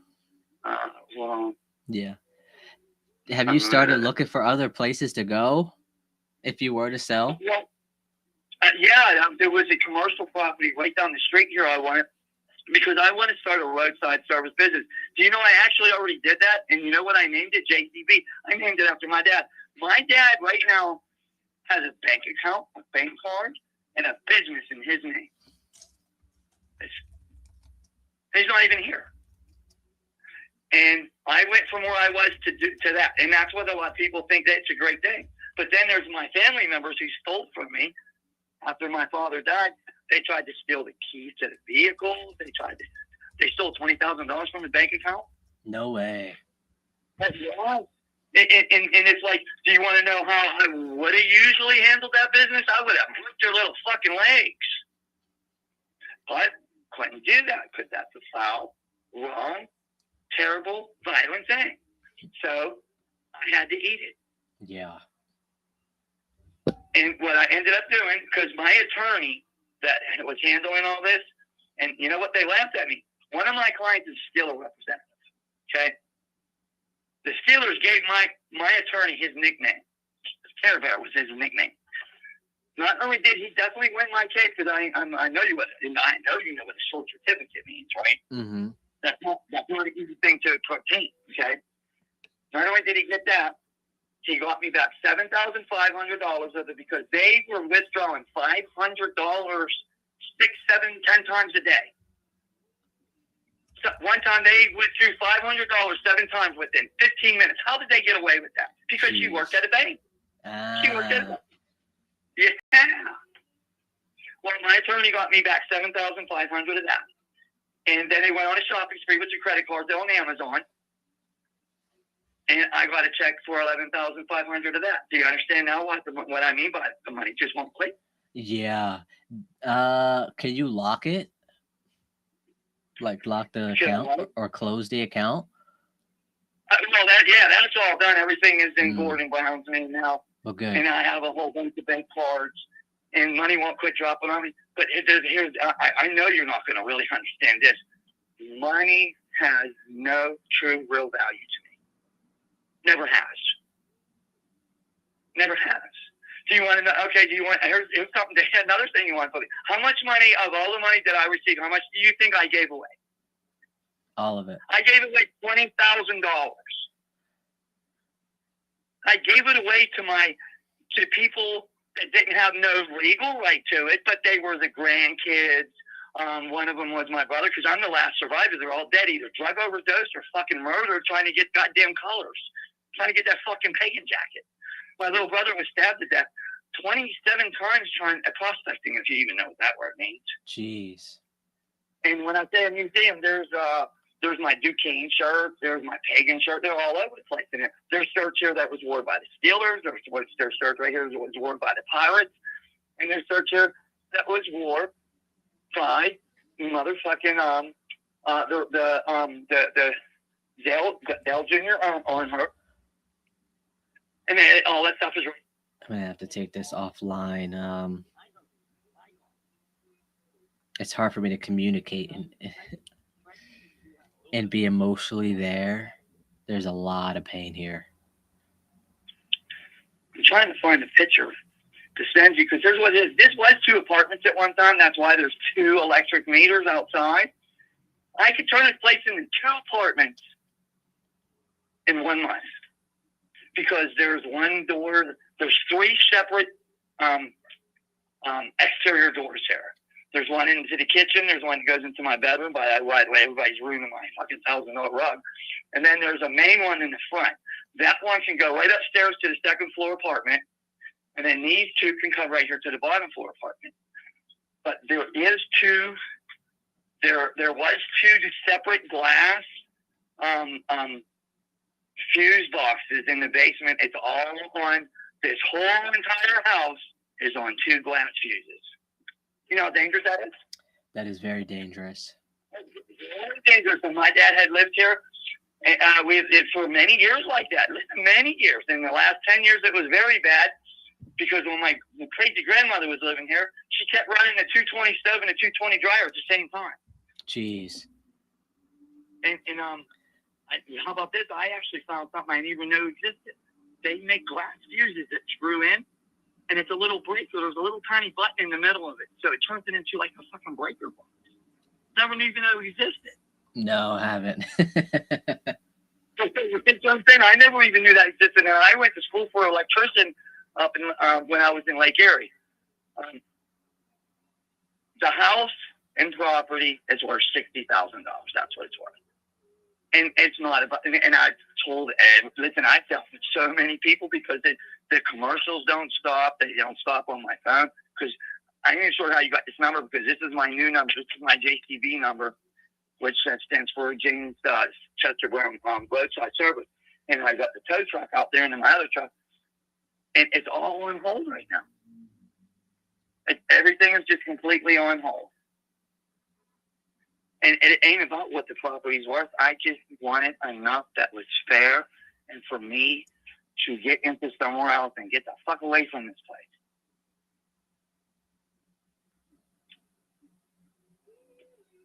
For 17.5. Where are you based at? Where are you based at?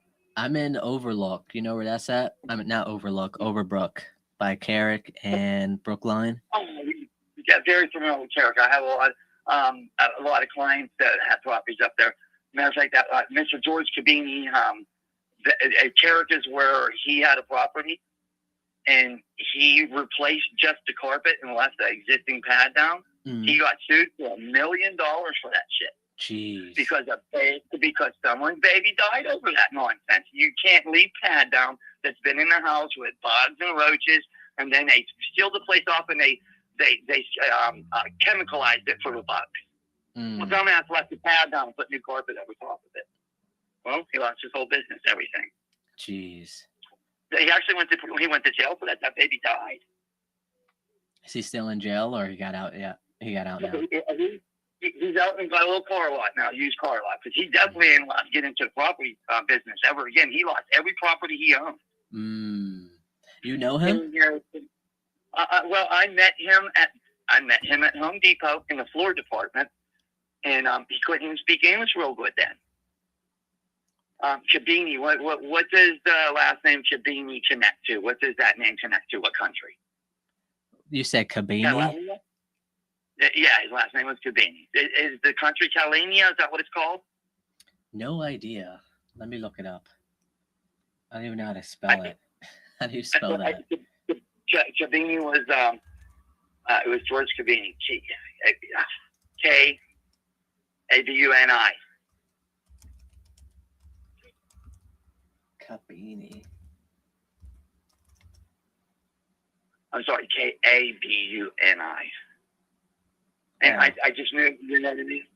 We went through a lot, you know what I mean? He was a client for a long time. It was a shame to see him go down like that. And here's the thing, I told him not to do it.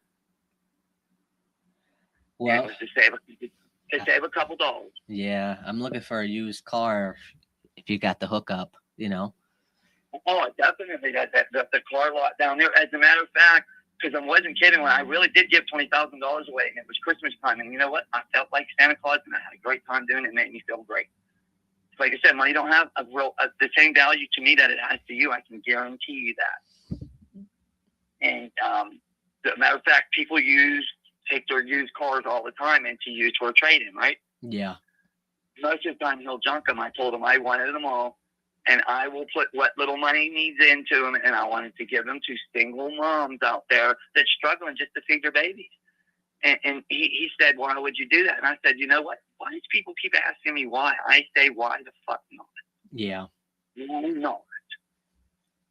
I have enough money. I have more. Listen, God has given me way more than what I need.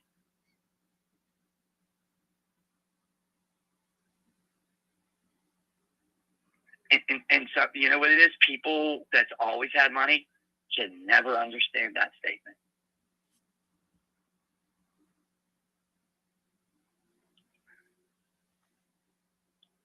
It's not letting me send you a picture while I'm on the phone, which is the one I'm going to do. I'm going to take some pictures of it, and I'll send it to you. And then what I'll also send you is what would be needed to replace it. You understand what I mean by that? Mm-hmm. And if someone was willing to do this with me, because here's what it is, I would love to just maybe even just stay here for one last summer, because you want to know what else is around this property that is very, very, people come from very, very far away to see my plants. Your plants? Yes, I have very, very rare, unusual little trees and plants that grow around here. As a matter of fact, if you look up a plant called an apple spike plant, I found them down at the riverbank, and I brought them home on a little red buggy and with a shovel and dirt. We'll come to find out that these plants are very, very rare. And as a matter of fact, they're not even from this country. They don't even know how the fuck they got here. It was just some kind of freak accident. Well, now they're going to all grow out everywhere. And they look like lettuce. I have them all lined up. I went and got, do you know what bamboo trees are? Yeah. They don't grow usually. I have them everywhere. I went and dug them up from other places, and I brought them home. It took me 10 years to get these plants here. But then last year when they all bloomed, it made the news. It made the newspapers. People came from very, very far away just to see this place. So that's the connection I have to it. It has nothing to do with the house. It's outside. Would you consider... I would like to spend one last summer here and fix this place up for somebody. But I'm willing to do it for just enough for me to get a commercial property somewhere else. Yeah. Would you consider payment plans on it, on the 17.5? Well, if you're in the business of property and stuff, right? Mm-hmm. I will. I guess what it is that I will send you the info on these commercial properties that are very close here, and maybe we can make a deal. Because listen, I'm about to get $50,000 more today, and you know what I want to do with it? Buy your commercial property. And no, I want to give it all away. I don't need the fucking $50,000, dog. I don't need it. Yeah. Do you know how many people out there are starving? They have no clothes. They're freezing. They're cold. Their fucking babies are dying. And then here's me living like this, and I don't even deserve it. I don't know I deserve it. I know this all sounds crazy to you, don't it? No, I mean, coming from your background, I totally get it. You got more than what you can handle and deal with, and you just want to feel like you matter in the world, and you want to do some good with it. So there's nothing wrong with that. And wait, and when we hang up, I want you to Google it. The Gordon Brown McKee Sport. Here's why. Because I was also known as the famous Catman. I went into a burning house. I jumped through a glass window to save these 3 cats. I went to prison for 2 to 6 years for that shit. No way. Yeah, so I did it with my house. My mother-in-law was living in the apartment attached to 413 Long Run Road. As a matter of fact, there's a picture of me. If you Google Gordon Brown McKee Sport, the very thing that's going to pop up is a picture of me. That's the cat, man. That's me, okay? But that was a very long time ago. If you was to see the picture on this number and you would see his man in a suit and tie, you wouldn't even know they were the same person. People think, yes, people think we're brothers. But that was the case. As a matter of fact, in that picture, I have a pagan shirt on, and there's a joint in my ear, and that's why the lady got in trouble who did the news. That was on the front paper of the McKee Sport Daily News, the whole front cover in color. She got fired over that picture because if you look real close, there's something in my ear. It's called joint. She put that on the front newspaper. Man. Because I went back to the house after because they gave me $1 million bond. How did I get out the next day? Because of who my people were. They put up their business. They was like, how the fuck did he get out? We didn't give him 10% of $1 million. We gave that man $1 million straight bond. How the fuck is he out the next day doing a newspaper article? Well, there it was on the front newspaper, and it pissed a lot of people off. Well, when I got out of prison, I came right here to live with my dad. I didn't live with my dad for the first 15, 16, 18 years. I lived with him for his last 10, and I took care of him. And I had to find out he was a great man after it was too late. And then he drops all his money on. Do you know I found almost $100,000 in cash? About that, I shouldn't even try to tell you that. How was I supposed to know that? What's that? I said, how was I supposed to know that? No, I said I probably shouldn't have said that. Here's what it is. You're fine. He already knew this family was going to do me foul. I get it. Yep, he did. Listen, he did. And now they're telling me that there's more money here. He has a safety deposit box. I have to wait for the president, Mr. Pito, to come back from PNC Bank. Hey, Gordon, hold on. I'm going to have to take this call. Okay, you take this call. call. I want you to Google that and let's try to do. What's your first name? Monte. I'll send you a text. Okay, Monte. Let's try to do business, and you have a better understanding who I am. Yeah, absolutely. I'll text you right now. Yes, sir. All right, bye. Thank you. Why did I wait 30 minutes to do that?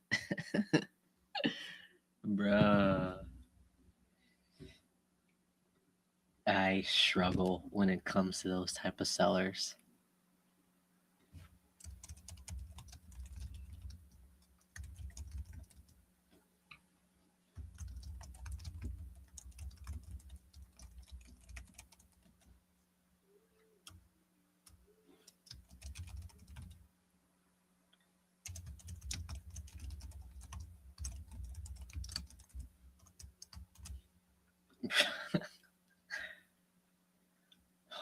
That's a lot. He just needs somebody to talk to. I caught him at a good time. Apparently he wasn't having the bestest of days. So hopefully me talking to him for the 30 minutes made him feel a little bit better throughout the day. That's just a lot. That is a lot to hear. What can you do? There's only so much you can say when somebody is feeling like that. So hopefully I was able to help him out a little bit without being too rude at the end. I did just send him a text. So we are just going to, sure, we could talk again. Let me know when you're available. 10:57, 3 minutes ago. So actually, let's do this call real quick. I'm not sure about this.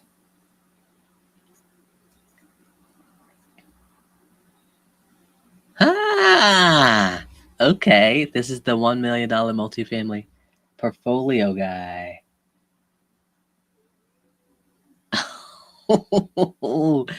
Let's go. Now I feel better. What number did he just text me on? This guy has $1 million portfolio, and he said that he was. I'm not even going to spoil it. Let's touch base with him.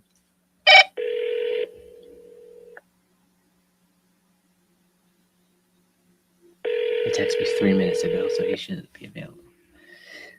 Hello. Hey, you text me at a great time. I just got off the phone, so you good to talk for like 5 minutes? Sure. Awesome. So, are they still available? I guess catch me up to speed. I know you were going with another buyer or something like that. Yeah, no, yep, that didn't work out. So, Jeez. yeah, but so I just I've been having a little bit of work done to the properties, this winter. So just trying to fix them up a little bit. My intention was maybe to put them back on the market in the springtime. Gotcha. But, if things got all done, but I think the last time we spoke, you were only interested in 3 of the properties, correct? Yeah, because of the other ones needed some work done, and we wouldn't be able to come to the price you'd be looking for. Okay. All right. Well, I mean, even with a total package, if you want to give me on the 10, give me a price on that, or even the storefronts, were they a problem for you? Because those 2 needed a lot of work. Honestly, I'm not sure. I could revisit that now that you and I have spoken again. So before we get into that, what happened to the other buyer? So basically, he sent me a contract and it looked a little shady. So I sent it to my attorney, and he totally nixed it. Jeez, what a waste of time, huh? Yeah, exactly. But yep. But like I said, I have time on my hands, so that doesn't. I would much rather lose the deal that way than get burned on it at the end. It's signing day, so. Right. I guess it saved you time in the beginning, Yeah. Okay. But like I said, I mean, my intentions were to, maybe just put them individually on the market in the springtime and just take the hit, But as far as tax wise, but as they pop off one at a time. But yeah, I don't know unless you have something that you want to present to me. Yeah, absolutely. First, do you have an agent to do that for you? I do not. Well, you do now. Okay. Okay. We're All right. we're an agent. Well, my partner Alex and Okay. we're both agents, so we could list it for you if you want to do one by one, or if you want to do a portfolio. Okay. We can also just go out there and see what we could pay for it if you wanted to keep it off market as well. So there's multiple opportunities for you. You were saying that you were updating the properties. Which ones did you update? So 2609, I put a new porch roof on there because I had some leakage from a porch roof. Okay. So I spent some money on that. And then 55 South 15th Street, the guy's down there finishing off that so that it, because it was so close to being done, but it just, it halted. Like I said, with me being out of town, it's tough. Yeah. So I had a guy playing around with that, getting that, resolved the rest of the way. Okay. So that was the two that I started with, but then was in the process of trying to wrangle up a contractor maybe to start on the 130 South 18th Street and 39 South 14th Street because they need a bit of work. Okay.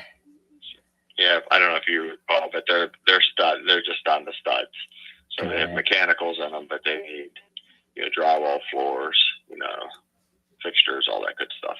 Gotcha. And that's what you're hoping to get a contractor for us for those two properties? Yeah, exactly. Okay. Gotcha. Sweet. And then for the ones that are occupied, did the leases renew or anything like that? No, they're all month to month. Got they're it. all just running on their old lease, and they're all happy with that. Gotcha. They were really communicative when we were going there and stuff like that, so I was surprised by that. Okay, good. Yep.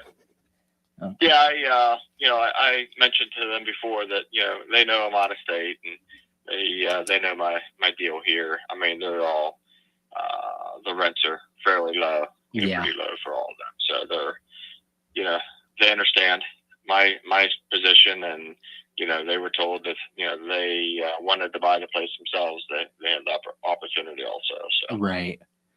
Okay, and they're still not going forward with that. No, all of them just want. Yeah, they're happy where they're at, and as long as they'll ride the wave as long as they can, I guess. Gotcha. And do you would think they would want to stay? When you do sell it. Yeah. Okay. Yeah. Yep. Definitely. Got it. So let me talk to Alex again now that you and I spoke. If anything, he would want to just talk to you about like either seeing it or going the listing route. Okay. When I start the email chain again, could you reply with the best times for him to get in touch with you? Yeah, and actually I'm free just about all the time. Okay. So there's really almost no bad time for me. The only time that's bad is if I'm in a spot where I don't have reception because I'm out in the sticks. So gotcha. Sometimes I'll lose reception. Okay. Let me do the email real quick, and then hopefully he could get in touch with you today then. Okay. Sounds good. Sweet. Thanks, Mark. I really appreciate it. Thanks. Yep, no problem. I'll talk to you soon. You got it. Bye. All right, bye. Let's go. Dude, that is so... Oh. Oh my gosh. What do you do now? Oh, that feels so good. Dude. Let's go. So pretty much,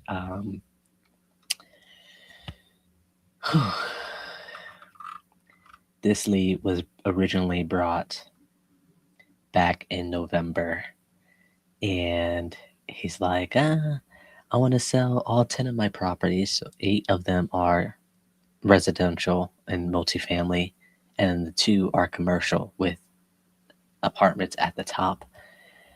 So he's like, I'll take one. What was it? He wants $2 million for the whole portfolio. Then he had a wholesaler, which was the other offer on the table. The offer on the table was for the 8 residential properties with the not taking a commercial, the 2 of them.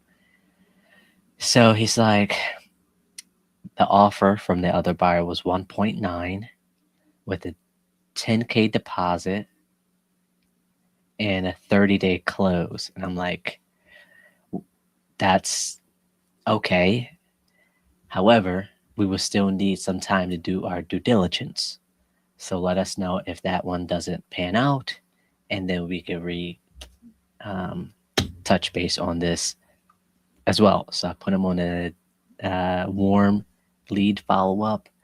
Funny enough, that was back in November. The text message went out yesterday at 1:45 p.m. and then he texted me 3 minutes ago, which was 10:55, and then I just gave him a call. So this is exciting because that is a lot of property, and the fact that he doesn't have an agent, we could be an agent for him, which could then get us commissions, which is still money at the end of the day. So great follow up on that one. And that one made my day, especially after having 3 terminated contracts. So that just makes up for it so much. That is so crazy. So I'll keep you guys posted on that. But that I'm okay with ending my day with that one. So let me put this in here real quick, and I need to have Alex call him. All right. What is his email? Yeah. Oh man, that is so good. Alex, Mark, and I just finished talking about his properties again.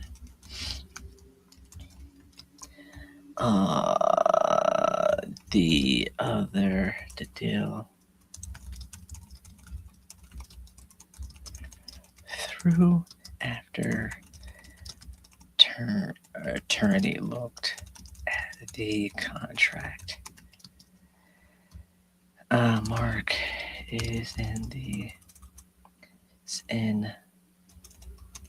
the midst of updating a few properties.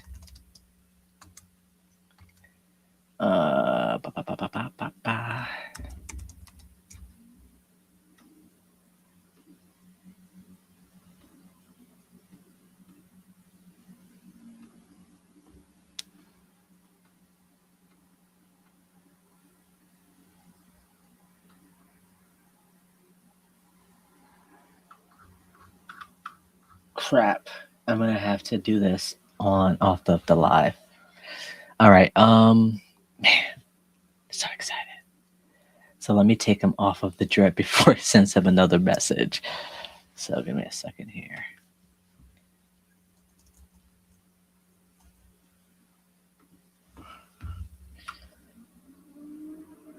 I gotta do this right now. Hold on. Nope, can't do it. Nope, no.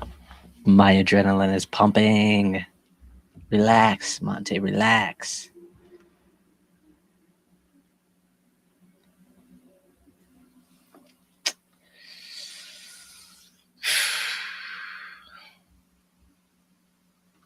Update notes.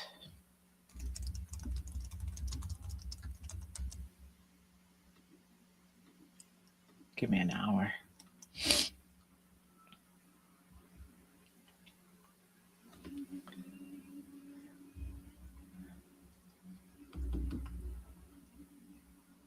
All right. Wow.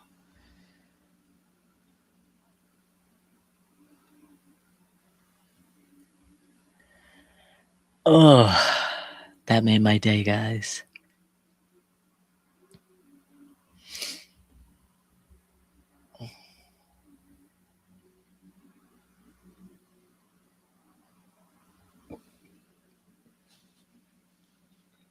No price, 115. What?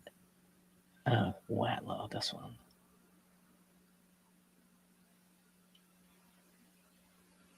Please do that call in the morning. This is the morning, Monte. Why do I have it on here? Okay.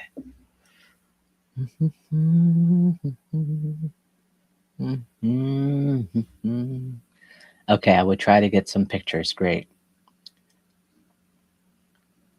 All right, we call them tomorrow because our appointment is for tomorrow. Tomorrow.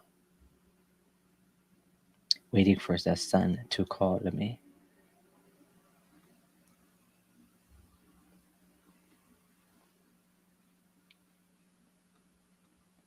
Man, I'm just... Oh, I am pumping right now. All right, let's see if we get somebody else on the phone here. We have about 45 minutes. Call in the end of March to see where they're at. No thanks. We're going to call them right now. Domon.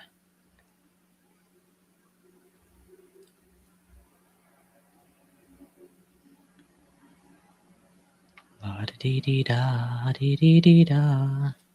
All right, let's do it.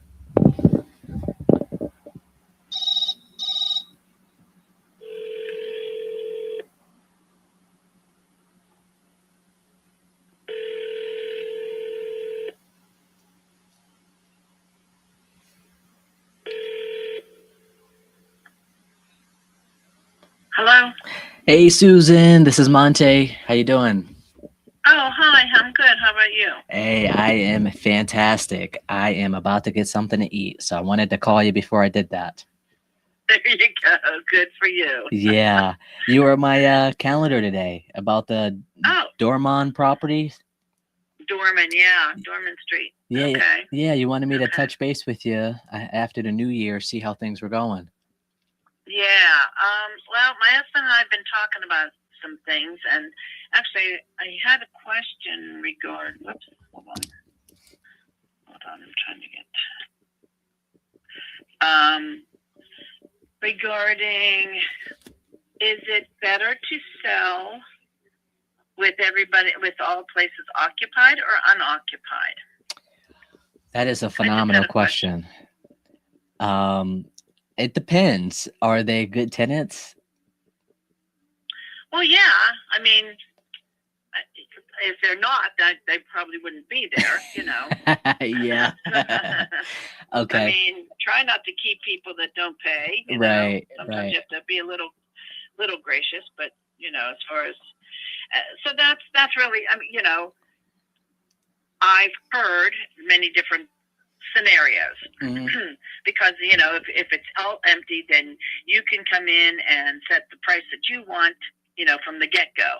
Or if it's already occupied and it's too, the rent that we're getting is too low, then you guys come in and change everything. And obviously, once it's yours, you can do whatever you want. But does the amount that we're receiving monthly, does that reflect on how much you're willing to pay? Yes. For the building. That's what I thought. I've heard that before. So let's just say I'm getting $1,000 a month for each occupied unit, and I have 6 units, so that's $6,000 a month. Is that going to determine on, oh, okay, well, she's going to get this much, blah, blah, blah, blah, blah. So then I'm only willing to pay this much. If it was $500 a month, that's a lot different. You know what I mean? Yes. So I guess to answer your original question, if they're good tenants and they pay on time and all the things, we typically abide by the lease that's currently set in place.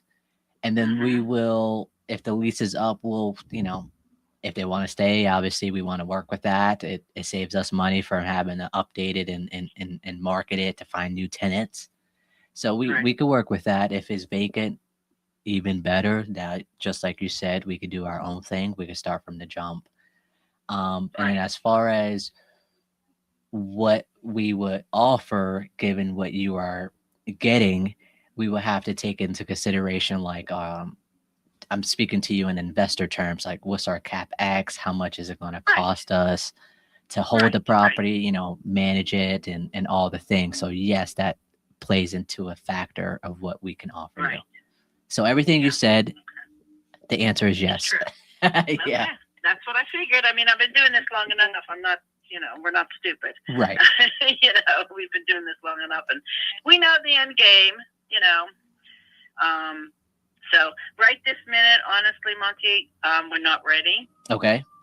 We've been deciding, and we've been talking over a couple other things and trying to figure out what we're ready to do, when we're ready to do it, and whatnot. So, what is this? This is end of February. March, April. How about call me after Easter. I don't even know when Easter is. I was going to ask you when Easter was. I think it's early. I think it's mid-April. Call me maybe the end of April. I'll probably have a better idea. Okay. What's happening. Easter is April 5th. Oh, so it is early. Yeah. Okay. Okay. Yeah, call me after Easter sometime, or the end of April. I mean, right now we're not doing anything. I'm not going to, that is not our intention at this point in time, is to sell just yet. So I think we're getting closer, but we're not ready right just yet. So. Gotcha. Okay. Well, as long as you keep telling me to call you and until you're ready, I'll keep calling you. Okay. Yeah, that's fine. I don't have an issue with that. If I can't answer, I can't answer, and that's the way it goes. You can always leave me a message. So. Right. Exactly. Okay. Well, I appreciate your time, Miss Susan.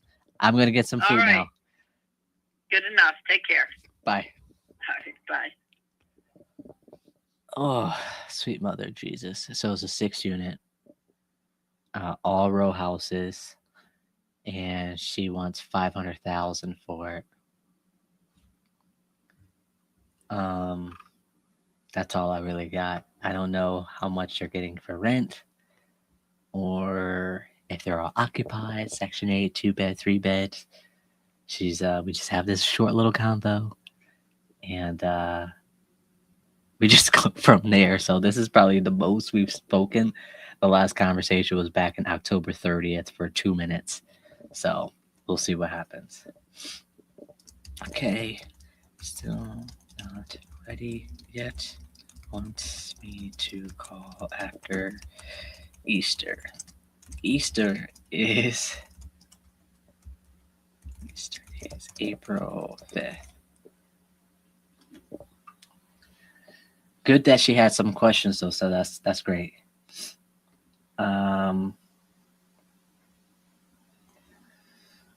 What is her decision? Let's see. What have they decided?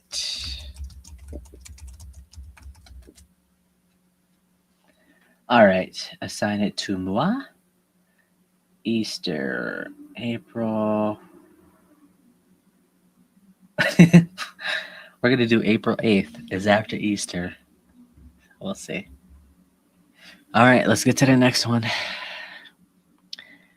Just keep calling. They will be ready when the time comes. That's all that matters.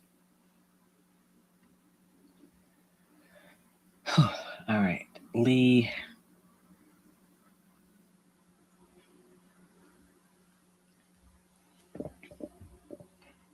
Oh man, we got 30 minutes.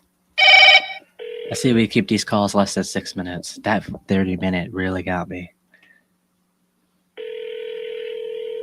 It goes by Gene. Hello? Gene, this is Monte. How you doing? Good. How about yourself? I'm getting hungry. I wanted to call you before I got something to eat. Sure. Um, What's up? Nothing much, man. I wanted to check in with you, see how the process was going for Lee. Well, we're currently here in Pittsburgh. Nice. And we have started the renovation.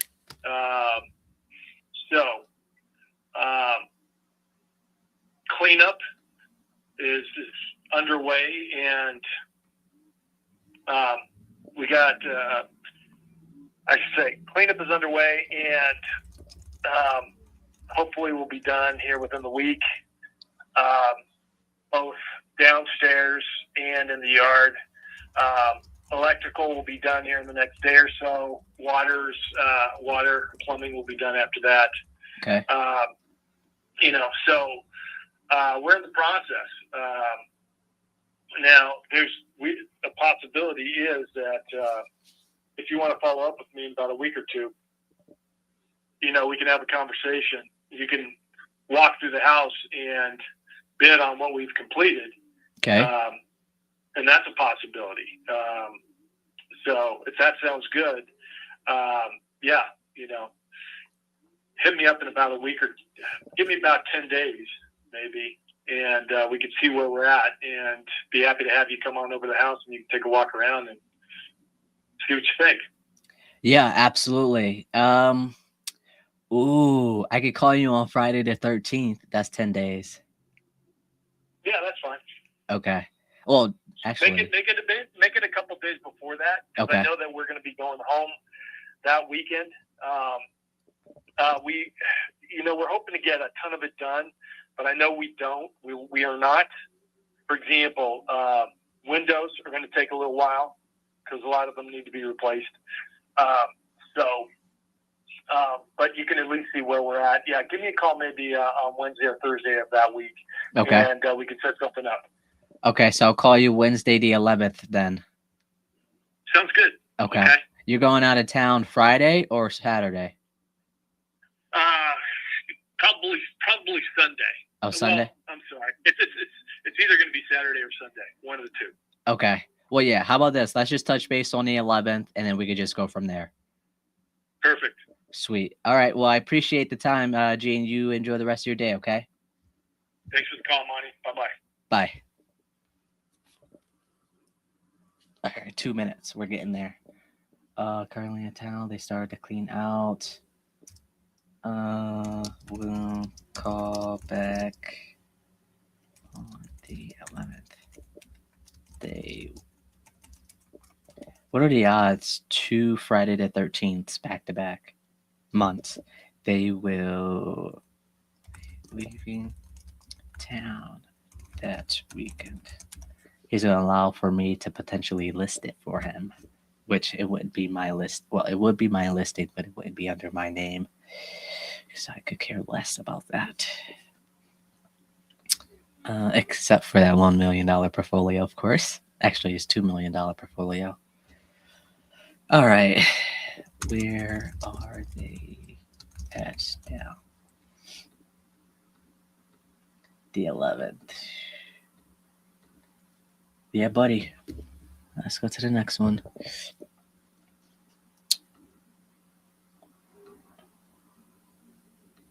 Yeah, buddy. Next. All right, who's next? Come on. My adrenaline is there. I'm hungry. Let's go. All right, Tom, you're playing with me now, brother.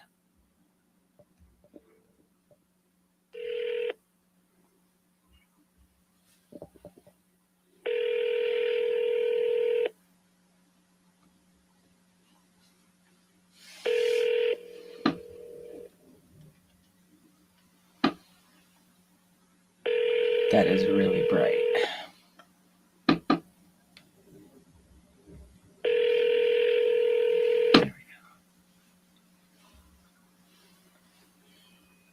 Hello, this is Tom.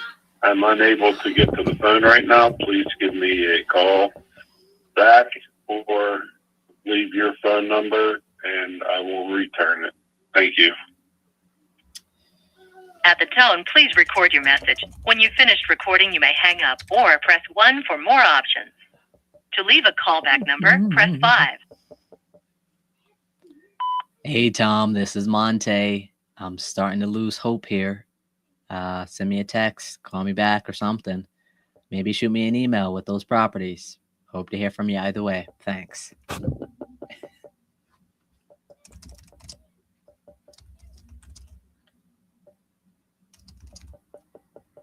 going to send him that in the text. Tom, this is Monte. I am losing hope on those properties.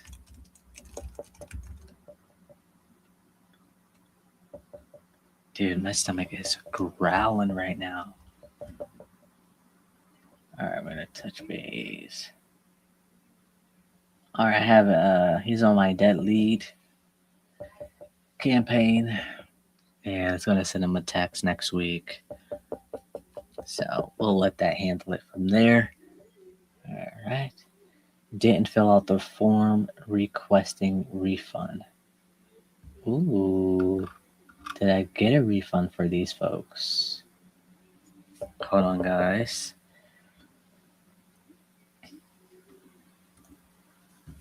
Rabat.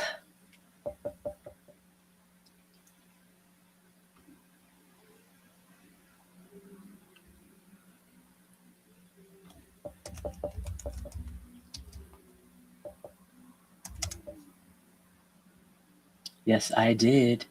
Oh, let's go.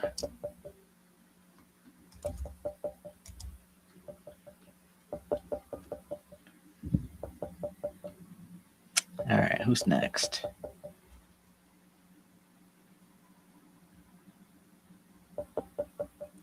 Bruh, I don't have a number for this person. Why is that? Ah, okay. I see. Okay. I had to put them on an email campaign because I don't have a phone number for them. This is me just talking to myself. I don't know. All right, let's get to it. What's the next one?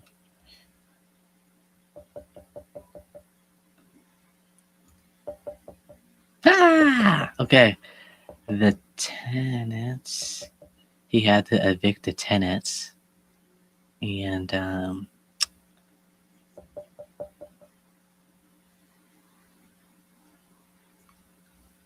let's see what happens. Your call has been forwarded to voice. I refuse. Your call has been forwarded to voicemail. All right, I'm going to send him a text.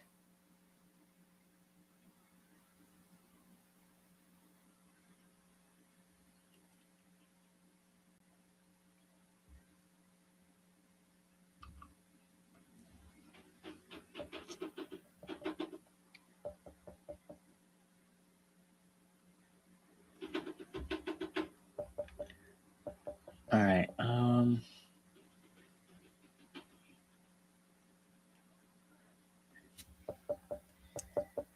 Hey, has it been 10 days yet? Are the tenants out of there? He was giving his tenants the option to buy the property. However, the tenant was going through a divorce and she was waiting for her money to hit. So in that meantime, she was not paying rent. And she is 14 months behind. And you can't just kick them out. There's a process for evictions.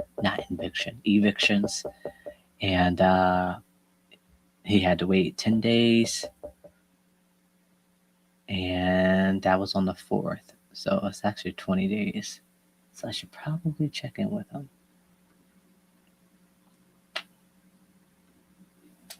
Which I did. Let's call one more time. It just went straight to voicemail. I don't really like that. Call has been forwarded.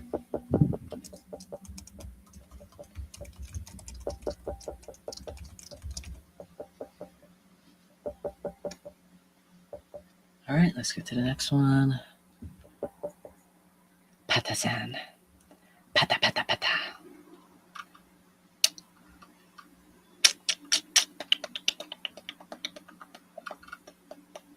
Lev.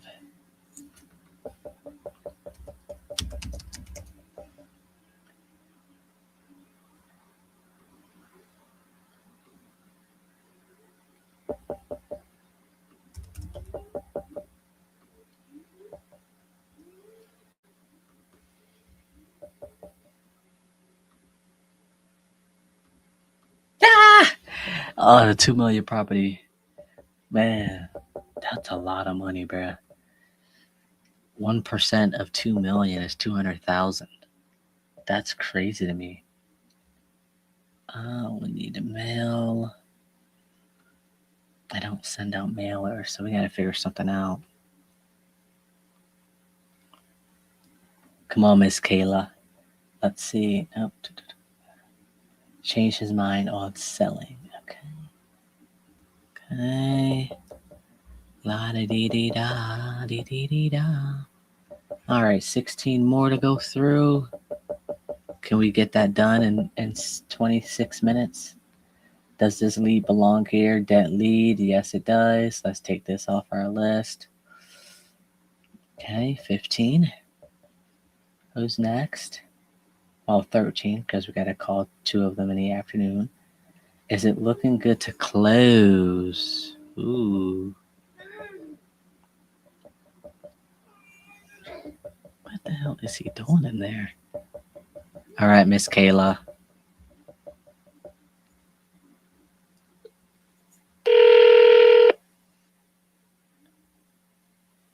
Still not sure. Oh, it's okay. Patience.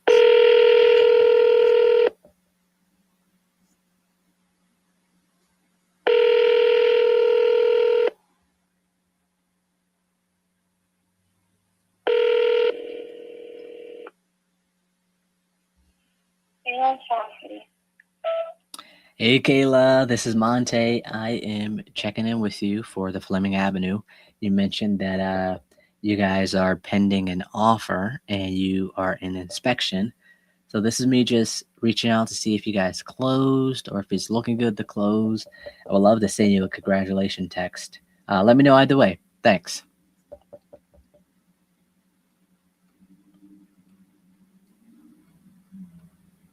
Send her a text.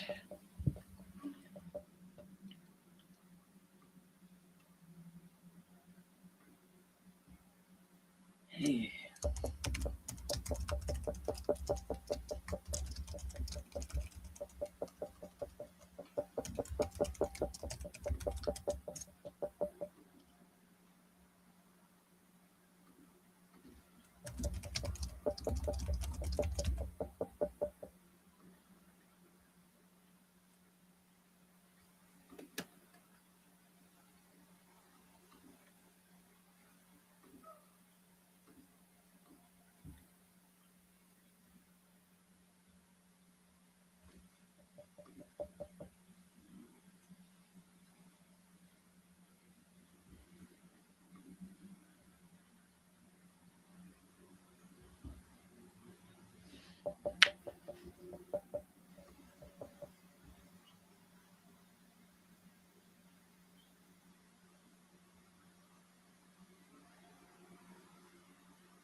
This guy is so funny. He was pestering me about giving him an offer.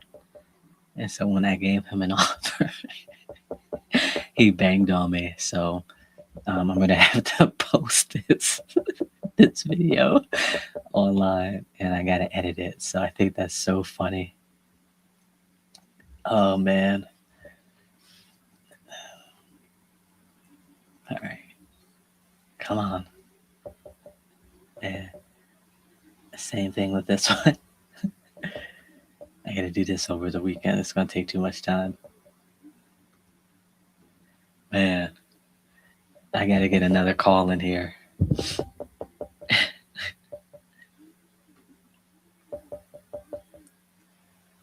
Here we go.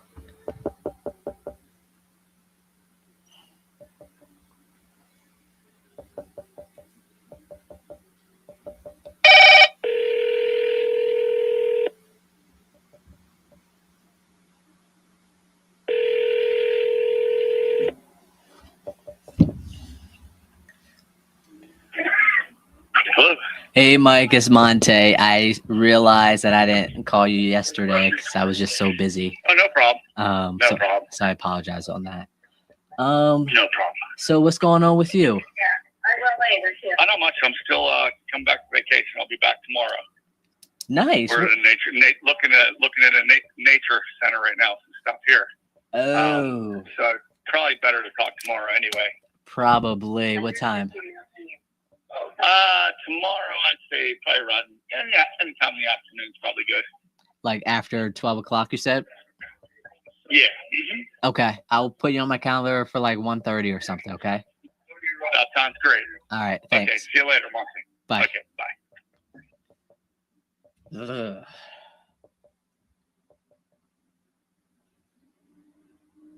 So we already went to the property. Numbers were off. That was a couple of months ago. I rebrought his lead yesterday, the day before yesterday, recently. So I'm just calling him again. See if the numbers are different. Tomorrow we'll do 1:30.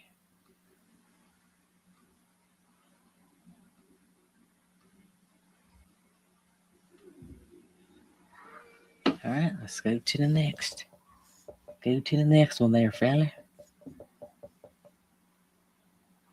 Brought this lead again.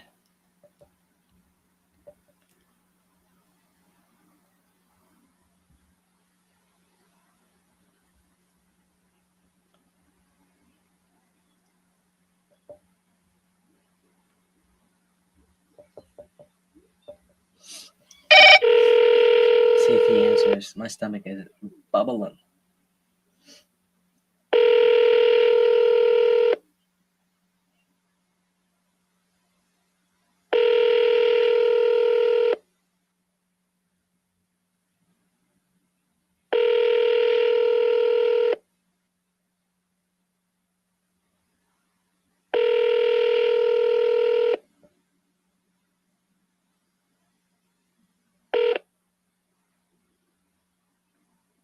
Please leave your message for Dennis Toe. sorry, mail.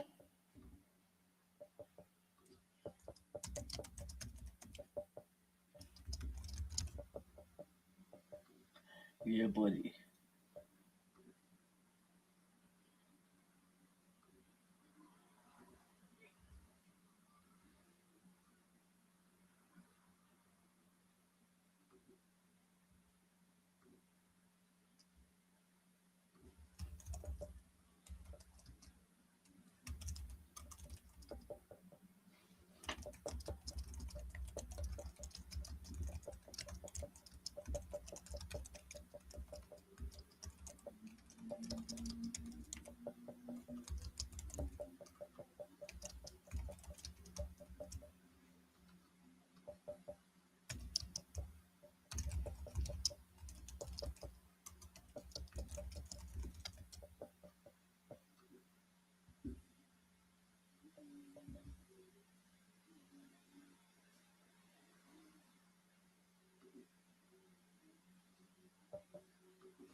guys, I really can't focus. I might have to just end it here.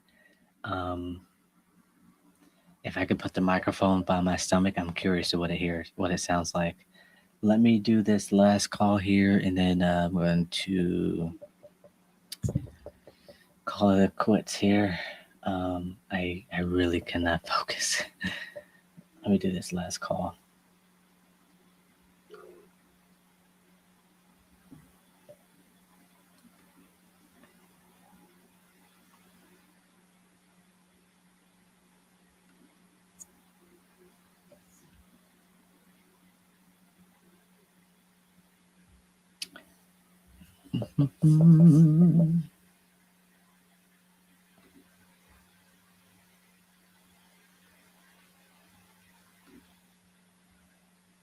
Actually, that is the one that wants us to call them after 1 o'clock.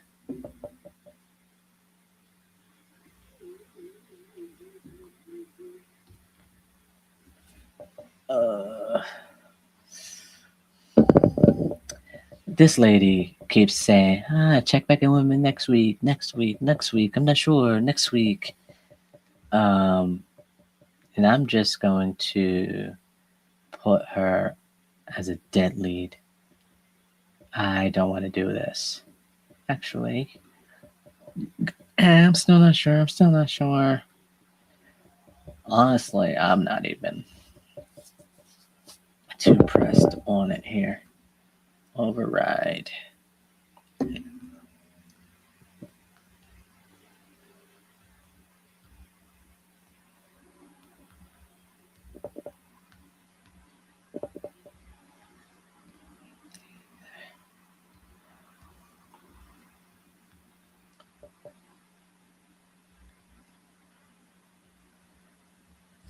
He da ba di da da.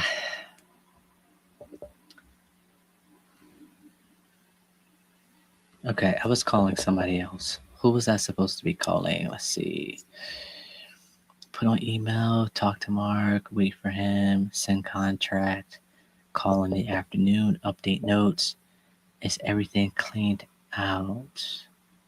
Call later today. Is everything cleaned out? Who's that one?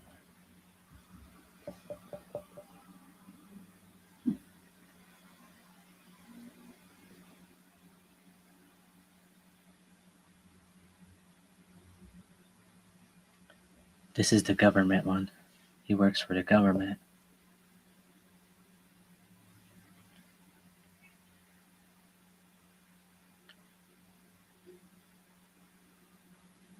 Let's see. We'll call last week of February around 1:15. How about we try to call now? Let's see what happens.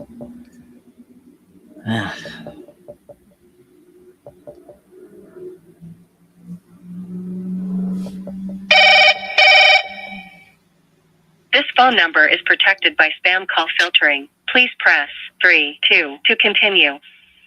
They don't answer. I can just call back later.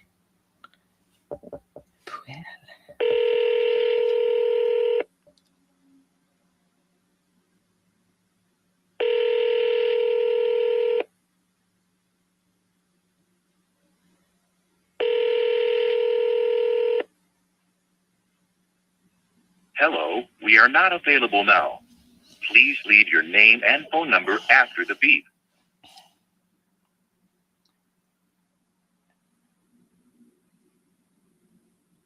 Definitely no beep. So I'm going to call him back later today.